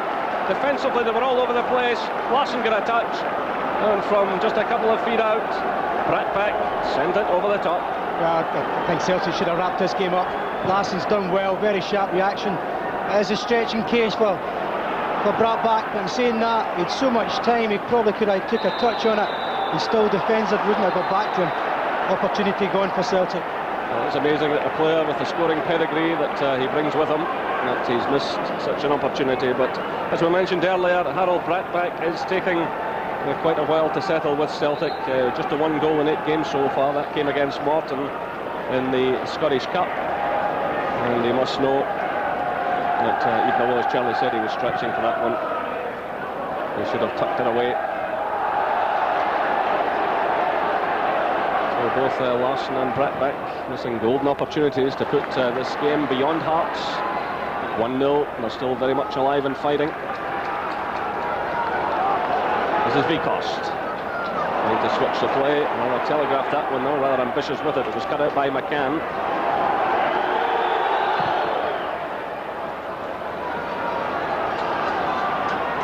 Vikost got a little touch there. It's returned by Weir. Stubbs is under pressure here. He does a wise thing against Adam. He's standing in ceremony there. Ball out of play for the throw-in.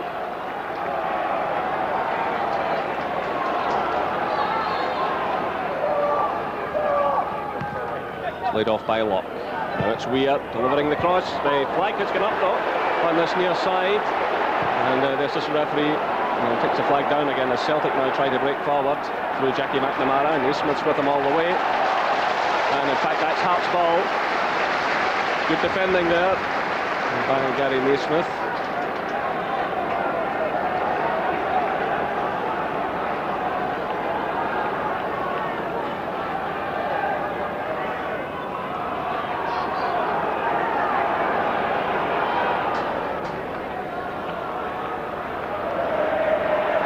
Going on for possession. It's Jackie McNamara tight in against the touchline. Burnley's there as well.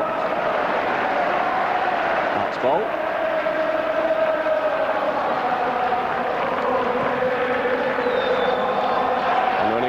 there for Celtic. It's through by Vicost. That's too much for Henrik Larsson. No, it's behind for the goal kick. Well, Celtic have not lost here at Tynecastle in the last 6 league visits since a 1-0 reverse back in October of 1994. A goal by John Robertson,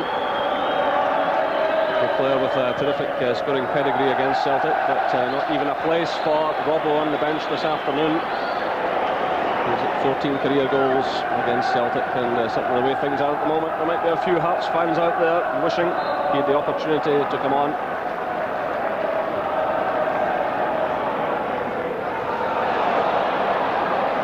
This is Salvatore. Through now for Adam, he leaves it to Cameron. Good running by Cameron, he's an awful lot to do here though. Again, Anoni makes up good ground there, gets in the challenge. Still Hearts have it though. Positive play there by Weir. This is Locke. Running at Mahi. Locke away to the far side. It's taken down by McCann. Again, Anoni's in there very quickly, closing down his space. And just a bit unlucky there as McCann tried to link up with Cameron. But again, Enrico Anoni showed great pace, closed down space quickly, got in a good challenge.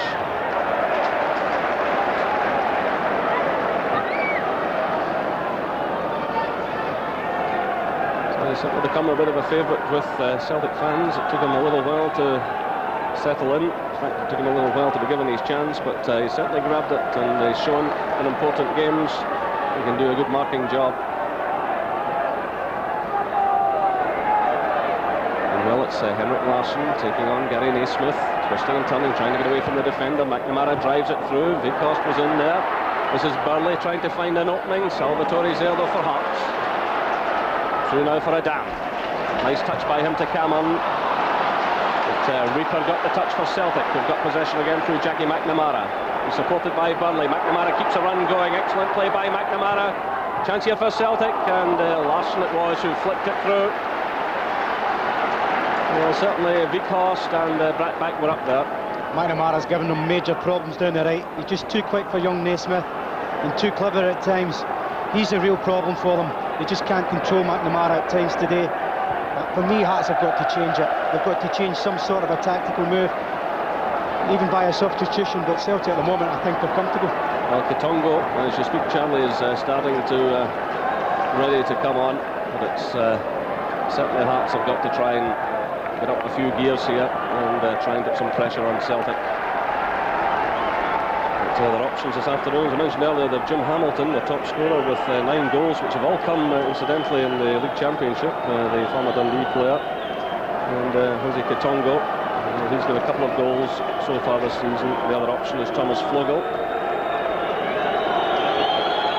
But Hamilton's also warming up as Katongo waits to come on. If Hearts don't do something quickly, they might just find that this entire afternoon runs away from them. And well, it's Mahi getting it away for Celtic.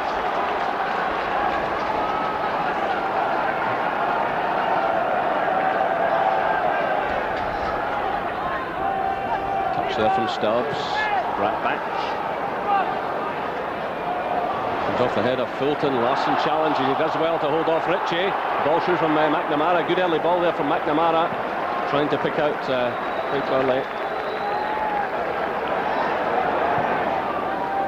Forward now for Fulton. And he's very quickly closed down by Vicost. Does well under pressure. It's Salvatore. Good run from him though, straight to Anoni. Well, Hearts will get a chance now to make the change, and it's Salvatore they're signalling for to leave the field. Stefano Salvatore.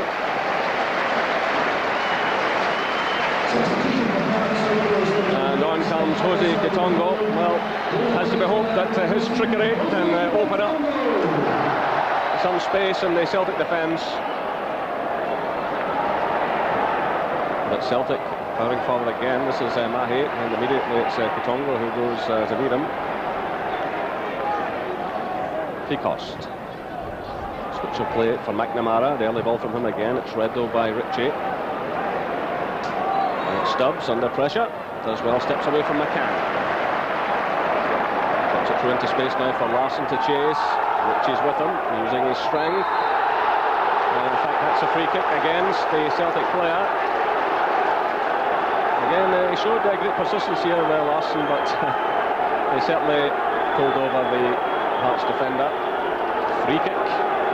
I'm not so sure about that one. I think defenders got away with too much in the game. When it comes to that, he's purposely standing in front of him, denying the striker the opportunity to get the ball. Well, it's Burley. Looks for Gary Naismith. Little touch on by Adam. It's a good one for McCann. Not many options here, though. Hearts are failing to get any players forward and support, but McCann did well to get the corner kick. But that was another classic example there of a Hearts player threatening, but no one around him if he'd got himself into a position to make the pass. Too many Hearts players standing watching from the midfield area, but they have the corner kick. They're just a 1 goal behind. Weir challenges hard. Fulton's there getting a touch. It was Vikhorst who got it away. Now it's Larsson. He's very much on his own, but he does well there against Cameron. Down he goes, and the free kick is awarded Celtic's way. Cameron giving chase there all the way with Henrik Larsson. And again showed good determination. Yeah, he's worked his corner very well up front. He's done what Adam would be wanting to do, chase things into the corner and get it and hold up, get the support. The credit to Cameron who chased by, he actually took the corner kick, and he was one of the first back anyway, so keen to get involved again. So a dangerous moment here for Hearts. They're trailing by 1 goal to 0. They certainly can't afford to lose another one here. It's McNamara, the goal scorer, to take this free kick. Swings it away to the far side. Stubbs is there, but so too is McPherson. Celtic have the corner. Still the pressure's on. McKenzie gets things organised as Jackie McNamara makes the long run across field to take this corner for Celtic. So Reaper and Stubbs certainly pose a big threat at these set pieces.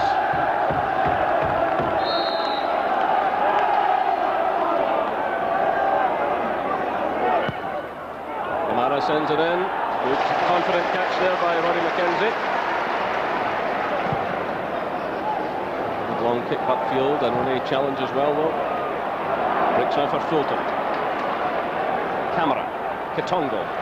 Good play by Katongo, but just too many Celtic players around him. It was Burley who made a good challenge there. So we're midway through the second half at Tynecastle. Still Celtic lead by 1 goal to 0. They're in possession through Jackie McNamara. Good early ball there from Mahe. It's brought back. But he wanted just too much time to try and get the angle right than that. He was challenged immediately.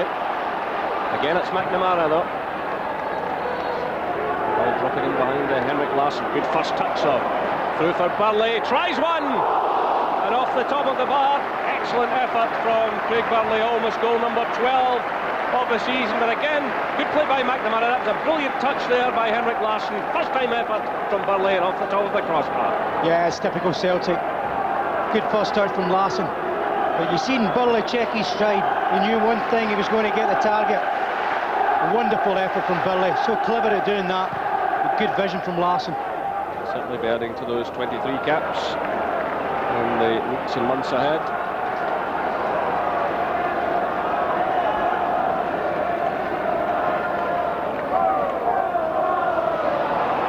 Mooney digs in.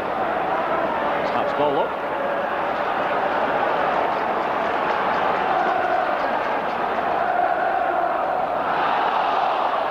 Challenge it again, and this time a free kick goes against him.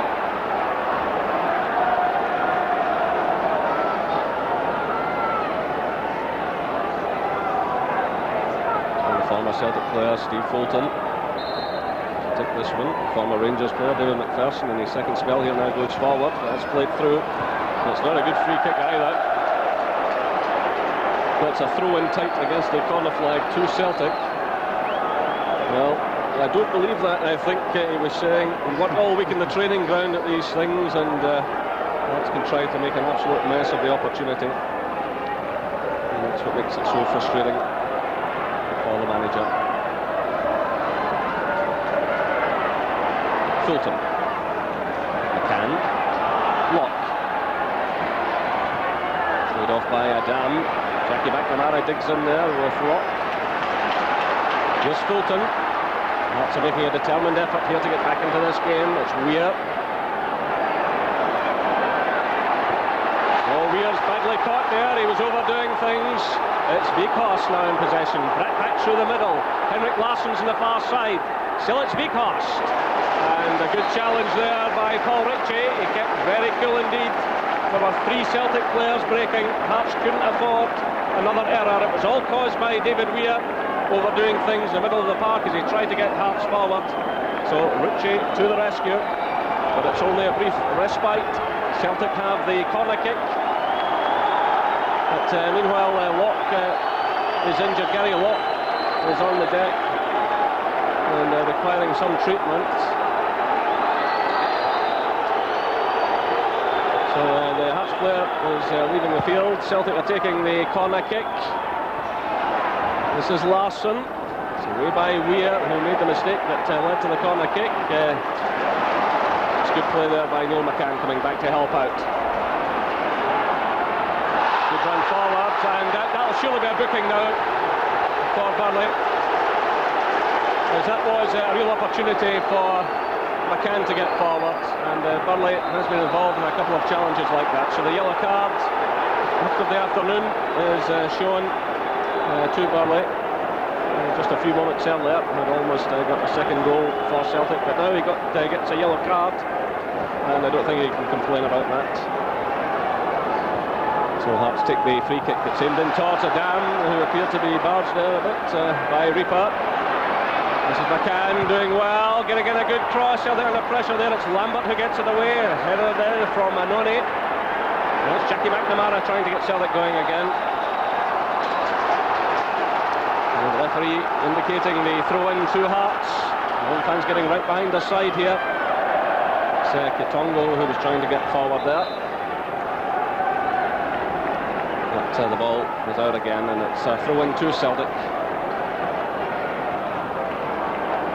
Certainly there's more activity over on the far side of the Hearts bench, but it's Celtic breaking forward here. Brackback's in space. The keeper's committed himself. Well, he did well. He was almost caught in no man's land. Ronnie McKenzie came racing out there. Brackback looked favourite to get to the ball. It looked as though the Celtic striker might be able just to lift it over the goalkeeper here. He was way out of his goal, but I don't know if he knew too much about it in the final analysis, but he got the break anyway.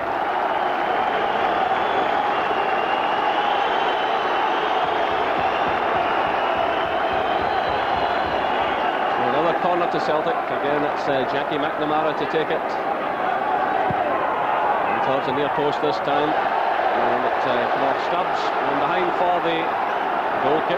The Celtic defender is claiming that he was impeded there, but the referee is showing no interest. There was some activity over at the Hearts bench just a moment ago. Thomas Vogel looked as though he was coming on, but he's put the tracksuit top back on. So time is certainly running away from Hearts here. 73, just over 73 minutes gone. There's a number for the man of the match to call. 891 3301.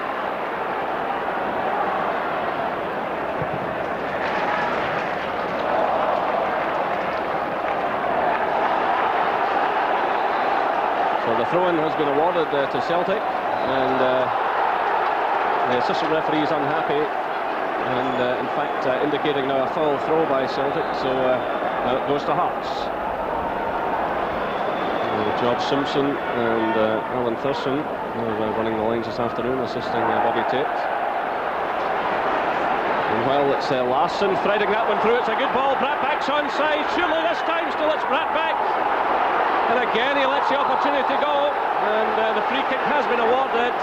The ball had broken there for Craig Burley, but again Brackback loses out on a golden opportunity. It was perfectly threaded through to him. He decided to cut in past Weir. That allowed McPherson to come back, and the opportunity was then lost.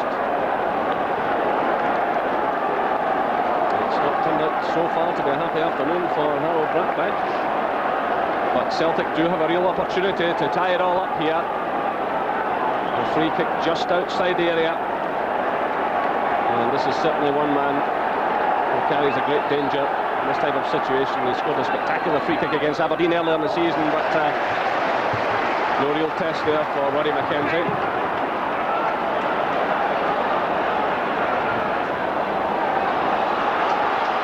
So there's 15 minutes left here for Hearts to get something back out of the game. This is McCann, who's switched over to this near side, but easily dispossessed by Vicost. It's away by Mahi. It's McCann again.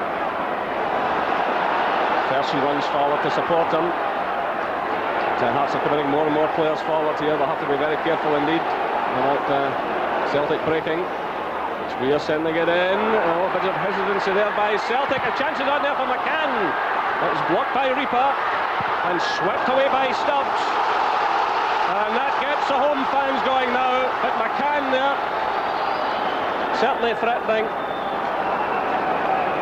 And again, good play, digging in there by Stefan Adam. It broke for McCann, and it was Reaper who managed to block it, and then it was Stubbs who made the clearance. Meanwhile, it's Weir for Hearts. Another high ball into the middle. The goalkeeper struggling here. Off the face of the bar. Well, Gould was struggling all the way, but now Celtic can break. It's McNamara. He's got Larson. He's got Burley as well, and Brackback.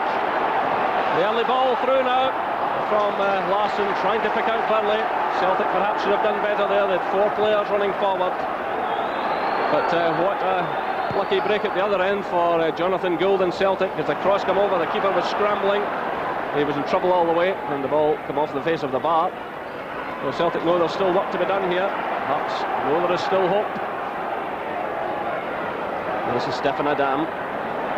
Then shielding the ball well. It's through by Cameron. Played by Reaper. Well, again, you can see McPherson hesitating there, looking back towards Roddy McKenzie, knowing what to do, but still have possession through Weir. This is Fulton. Fulton keeps the run going. It's away though by Stubbs. In comes Weir again for Hearts. And only watches this carefully against McCann. Forward now for Jackie McNamara.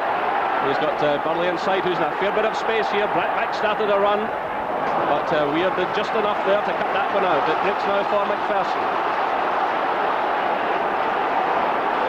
So Hearts trying to get forward here. Celtic sitting in, attempting to hit them on the break. It's Fulton for Hearts, looking for Kitongo.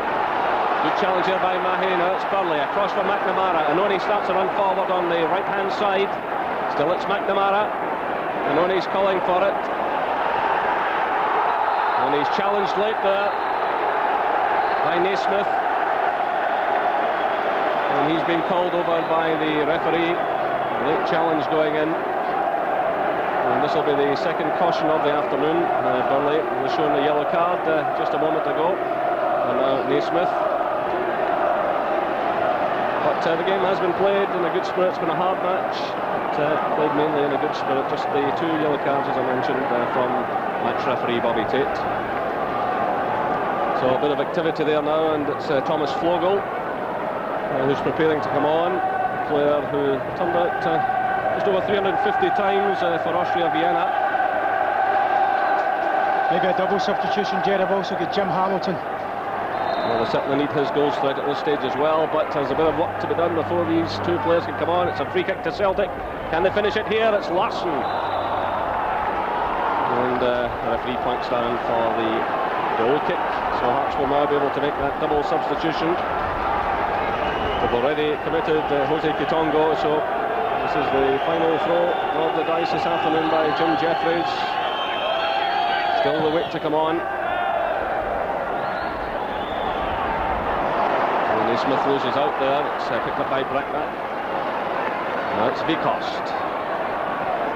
Good running there by Stefan Mahi. Celtic have got plenty of players forward here. Oh, that's poor defending by McPherson.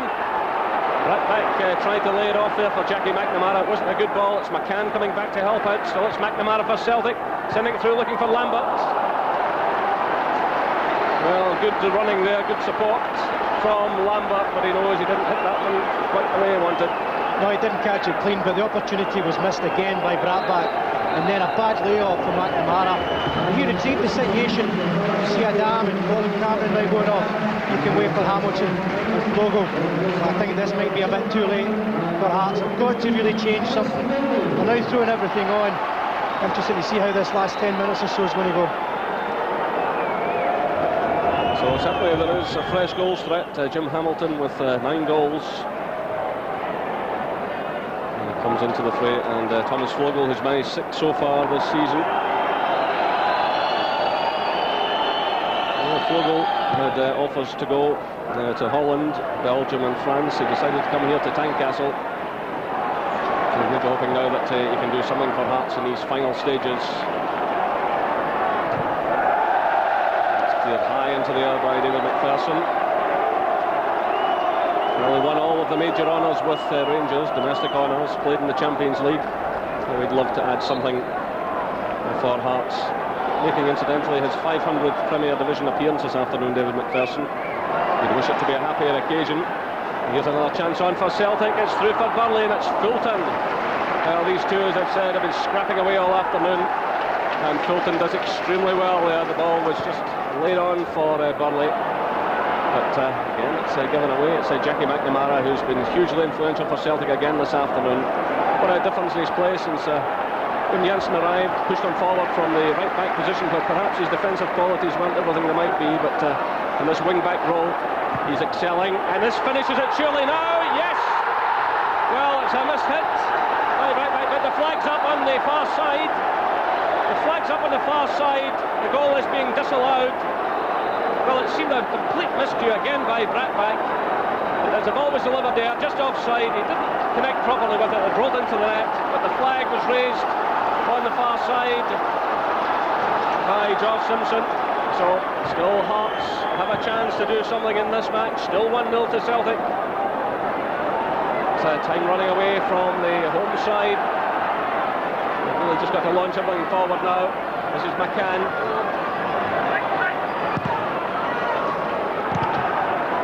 Here by Stouts. This is Henrik Larsson. Forward by Ritchie for Hearts. And Ronnie's there again. Good challenge by him. It's Jackie McNamara. Forward for Larsson. Burnley's running in support. Still it's Larsson. And McPherson puts in a good challenge. So it's Fulton. Laid off by Hamilton, and Fulton, as he made the forward pass there, was taken out of the play. And although there's an apology being offered, Lambert is being called over by the referee, and he's yellow carded.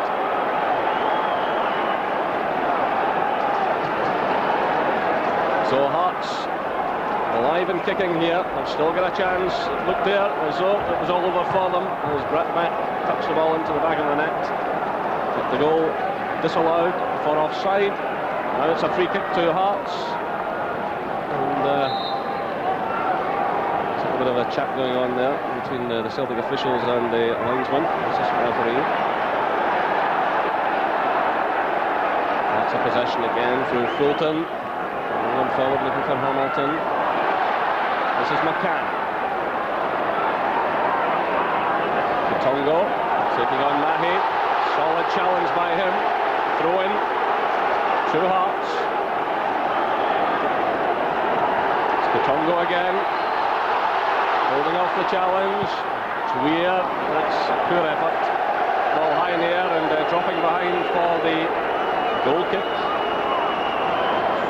And still Celtic have their narrow lead. Hearts in fact have scored just 7 goals in the last 7 games here against Celtic. And it's Celtic now who are preparing to make a change. And Bratback is the player going off. So he's substituted once again after another rather poor performance. He really needs his confidence built up. That is not happening. And he'll be replaced now by Darren Jackson. Well, he gets a special welcome here because, of course, he spent many years with Hibernia and played in many Edinburgh derbies here.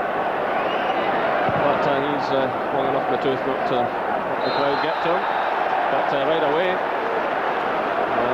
he concedes a free kick.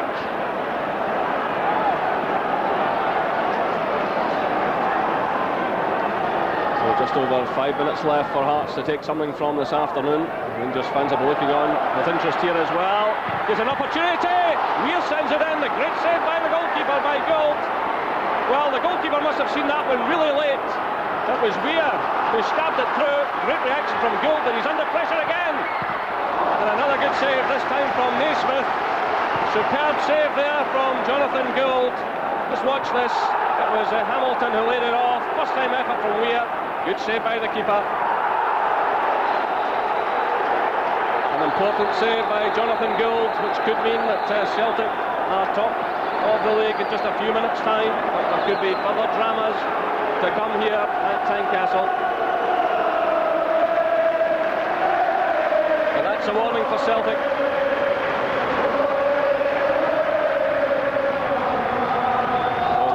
To be taken by Anoni.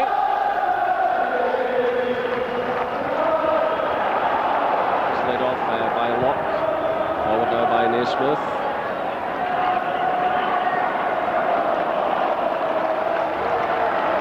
So Jonathan Gould, well, he's lost just 5 goals in his last 9 away competitive games, and that could be as important a save as he makes this season. And the Celtic push forward again through Burley. Just under 4 minutes left. Celtic have the corner kick.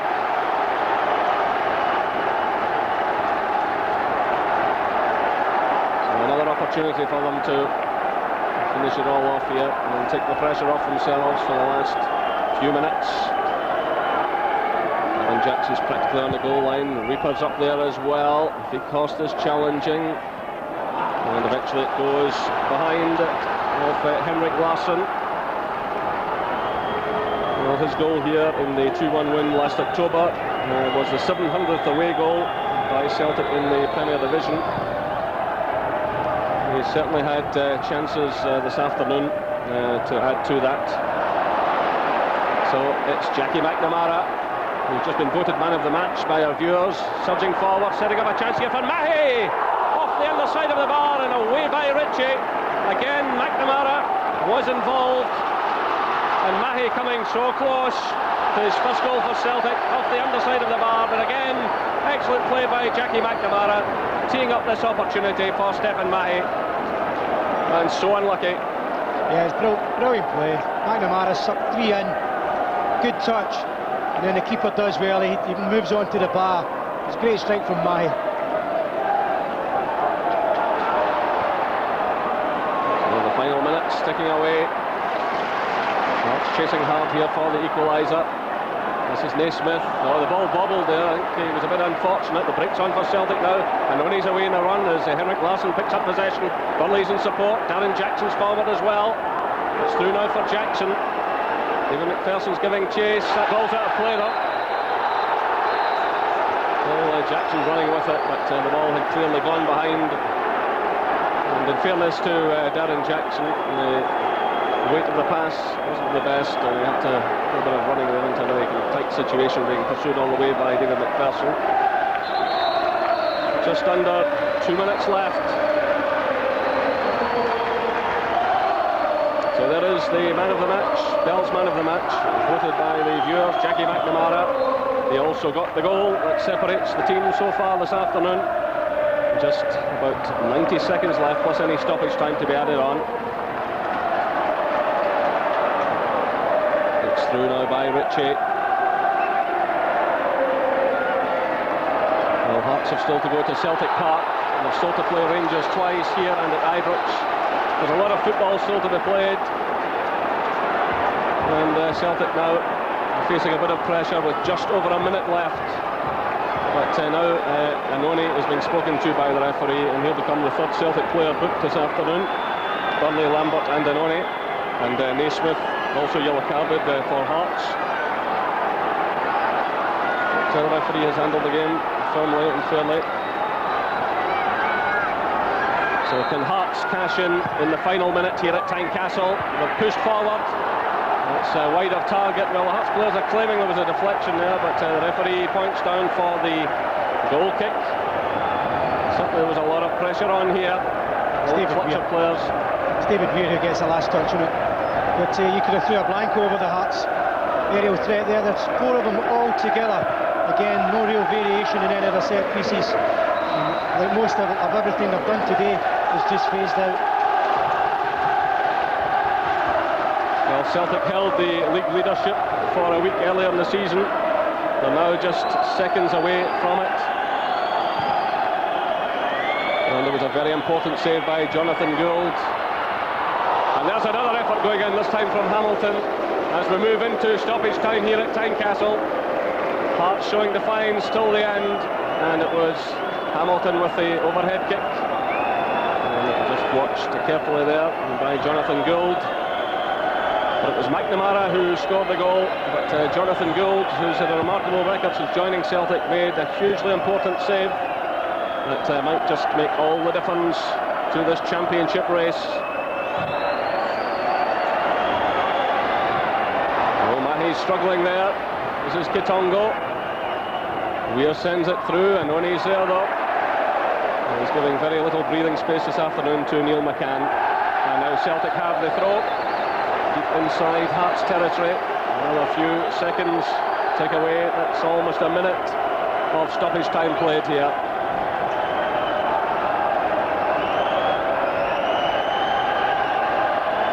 And Mahi, it is with the throw. Jackson just keeping things calm there, going towards the corner flag.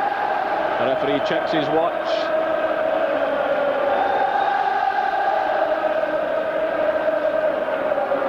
And it's Jackson, he's keeping possession. Back now for Mahi.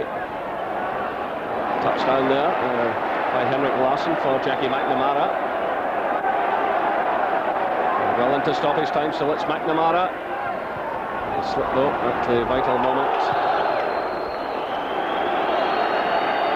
This is Flogel now trying to get forward. The two substitutes attempting to combine. The Celtic fans are whistling. They want to hear that final whistle, which will send the team to the top of the championship race. It's a throw-in though to Hearts. They're being urged on by their fans. Again, the referee has checked his watch. We've played 2 minutes of stoppage time here at Tynecastle. It's Kitongo. Can Hearts even things out at the top of the championship race? And the ball just beyond Weir, but still Hearts have it through Hamilton. Kitongo's there, twisting and turning. There's a chance on there for McCann. Kitongo! Jose Kitongo for Hearts! More than 2 minutes into stoppage time, and look at the delight among the Hearts players and the supporters. What a dramatic end here at Tynecastle. Jim Jeffries can't quite believe it. Almost 3 minutes of stoppage time gone. Well, it looked as though Celtic were just about home and dry. It looked as though the chance had gone for Hearts. It was picked up there by Hamilton. He swept it in. Kitongo got a touch on it. Twisting and turning there.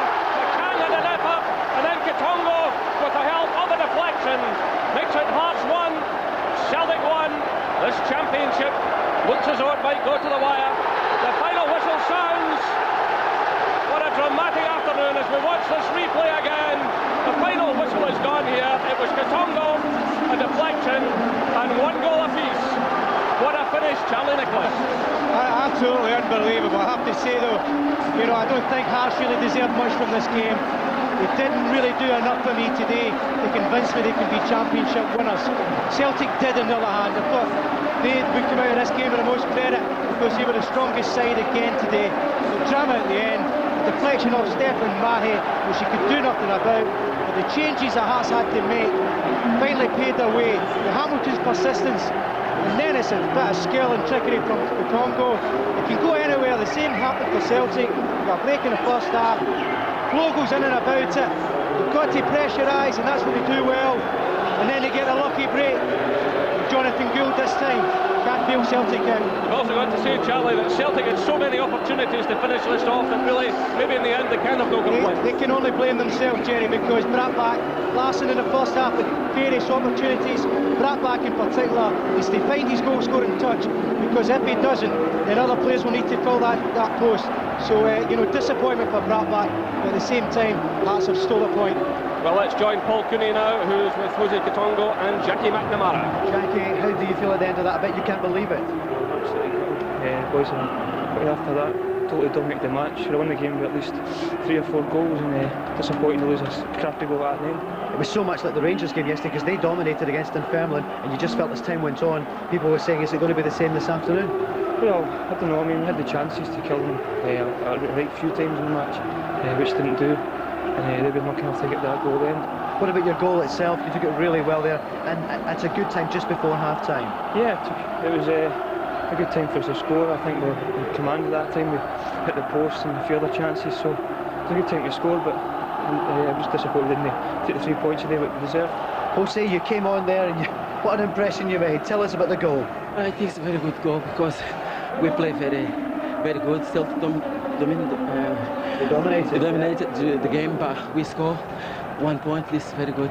You are, as well as a skillful player, a lucky player. You seem to come on and get the goals. Yes, I have been playing very good. The team, the moment you know, I have a chance, but I do my best. Come on, score goal, fix me, stay in the team. You think Hearts can go all the way now? Yes, I think so, because 1 point we train top. See what happens next week. Okay, the Cup next week for you, and for you, Jackie, of course, back to Dunfermline and then back to the league after that. But I could see the players going up there, but everybody's all square. The championship starts again from here. Yeah, still the same points. Should be interesting from now on. Okay, well, thanks for joining us. And Jose, could you present the Man of the Match award to Jackie McNamara? I know the Hearts fans would want it to go to you, but the Bells Man of the Match is Jackie McNamara. Well done. Okay, thanks. There we are. Well, Hearts 1, Celtic 1, right at the death. Katongo scores. We'll hear the thoughts of Scotland boss Craig Brown and gather reaction from the dressing room area in just a couple of minutes from now. Get your breath back and don't go away.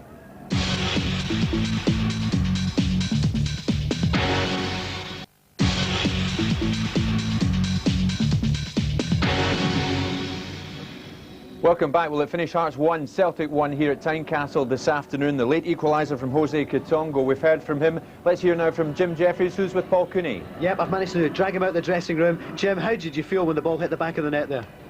Oh, great feeling. Celtic obviously had the better chances, more so in the second half when you know, we were pushing forward, changed the system to try and get back in the game. No point in going down. You know, we're down 1-0, never looked like scoring. So we had to throw people on, and you know, you've got to give the players credit the second half.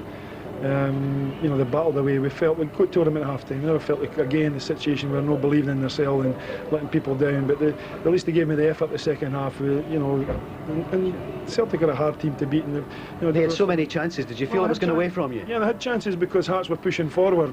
You know, when we changed it and took off our defensive midfield player in Salvatore, then obviously we were taking a gamble because we are in a attacking team. So once we got that, we were always liable to get caught, and we just rode our luck a wee bit. But at least it was a never say die attitude, and when the chance we felt that we Jose, he stuck it away, and it was a great feeling because as I Jim, said, psychologically, what does it mean for your team? You've taken a point now from the Old Firm. Well, we've always said we've done a lot of good performances this year. Sometimes now it's about grinding out a result, and it doesn't matter how you play, the result's important. So with Rangers drawing yesterday and denying Celtic a chance to go topping us, we're all square still, and it was a great victory for us. And when you consider what we've put in the park compared to what Celtic and Rangers have spent, and Hearts are doing tremendous this year, and they're still going to be in there at fighting to the death. And what a reaction from your supporters, and you there in the bench right at the end. I mean, 2 minutes injury time, we're all thinking Celtic were going top, but your players would never lie down. Well, the supporters stuck with us there and got right behind us.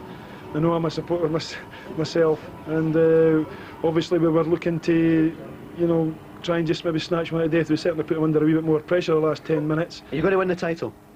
We've got a chance. So, but we'll, you know, we've partnered everybody else well, but and Celtic and Rangers have been slipping up, so we've got to draw against them, and now we can maybe see about handling the rest now from the one that we in. Jim, quite an afternoon. Thanks very much. Great, thanks. Jim Jeffries and the capital jig there, Craig, in the middle of the field just to make it all. Here's the story of the 90 minutes. Let's have a look at the statistics of this game this afternoon. Here we are. Well, we can preempt it. It was 1-1, we know that. Shots on target, 7 to Hearts, 5 to Celtic. Shots off it, Hearts had none, Celtic had 10. Yellow cards, 3-1 Celtic. Red cards, thankfully, there were none.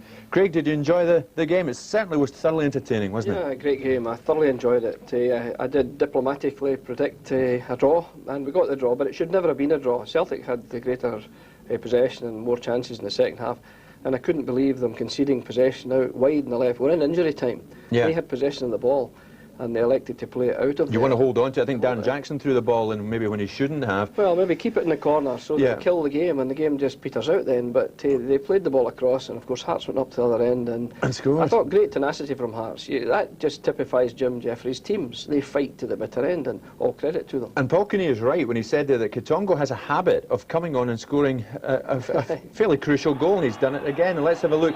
At the end of the day, Craig, a deflection off Mahe. Yeah, but great credit to Katongo, because he was really persistent in there and he was determined to keep possession. And of course, when it broke to Neil McCann, Neil got his shot in, and then it came back, and the deflection of course beat, and we thought Jonathan Gould was going to be unbeatable today, but only a deflection could have beaten him, and we saw it there. Yeah. Harold Bradback must be scratching his head wondering when will he score, how will he score for Celtic in the league. This one, well, it can't come much closer than this. No, but what you've got to say about Bradback is he's always in the position to score. Now, he's missing a chance or two, but, you know, that happens to strikers, I'm sure. And, you know, once he gets one or two, I think the goals will flow from him. But he's always in the place, and, of course, he's blamed for missing it. Yeah. But had he not been there and the ball had just spun past the post tamely, you wouldn't have been saying anything about Bradback. And he thought he had scored, Craig, shortly after that. But frankly, he should have scored us. Yeah, he thought he'd scored here.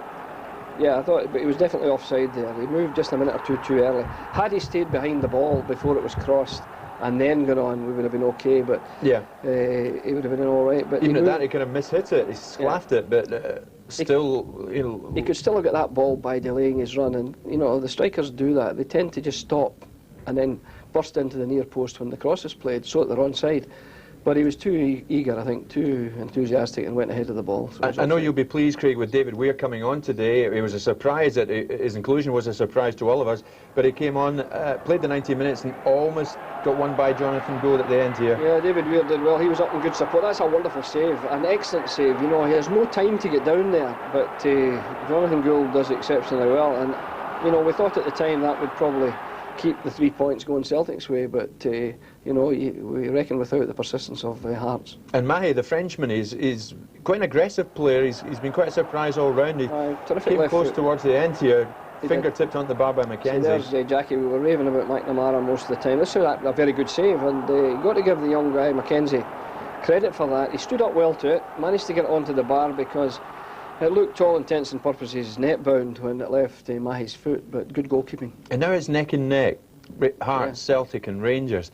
It really is fascinating the way it's developing. Oh, it's great. I think for the game here in Scotland to have such a climax to the season with the top three teams there, the goal difference isn't great either. It's very, very close, and you know, it's a terrific mouth-watering prospect from now to the end of the season. And it's going to take maybe just a mad 90 minutes for one of them and a poor one for maybe another to get a bit of daylight between these three, because there's very little in terms of forms. Yeah, because they're all looking at games they could have won, you know, and the points that they've thrown away.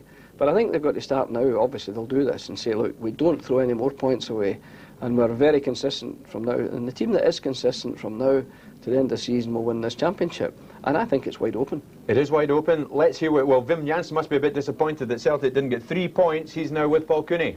Wim, how disappointed are you about that?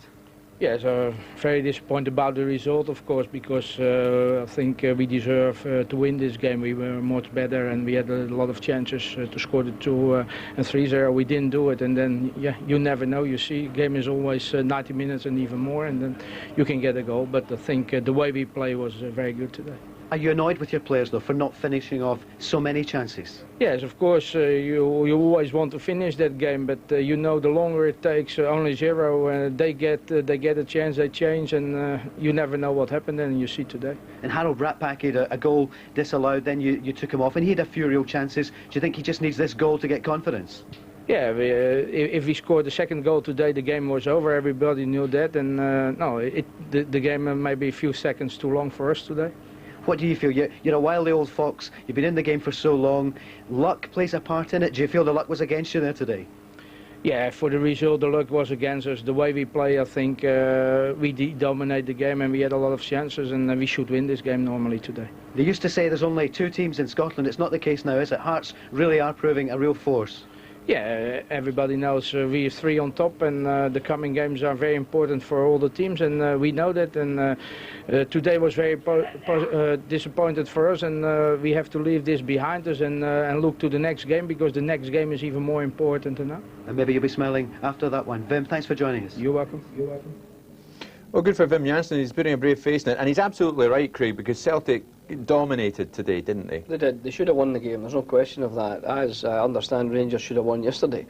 But as I said earlier, the persistence and the tenacity that is in this Hearts team means that they will never give up. They won't give up to the end of the season either. But normally you come to Tynecastle, you go away with a point, you feel that's okay. But what's annoying Wim is the way his team played. They played so well. Had they come here and it had been an even game and they got a point, they would have accepted it. It wouldn't have been so disappointing. But to play so well and only get a point must be frustrating for them. McNamara, the most improved, or the most improving player in the country? Absolutely. You know, any time I see him now, he's outstanding. And, you know, he can't put a foot wrong these days. He's got a terrific engine, great energy, terrific vision, and, you know, I've been hearing he's been playing with a slight injury. So if that's him with an injury, we're looking forward to having him fully fit. Isn't he? I would think so. Craig, thanks ever so much. Well, that's about it for today. We're back on Friday at 7 o'clock with Extra Time, which includes a special report from Morocco as the Africans gear up to face Scotland in the World Cup. Compulsive viewing for the fans of the national coach. In the meantime, well, what a game you saw this afternoon. Hearts won from Katongo, Celtic won from Jackie McNamara. From Craig Brown and me, thanks for watching. Bye for now. Bye-bye.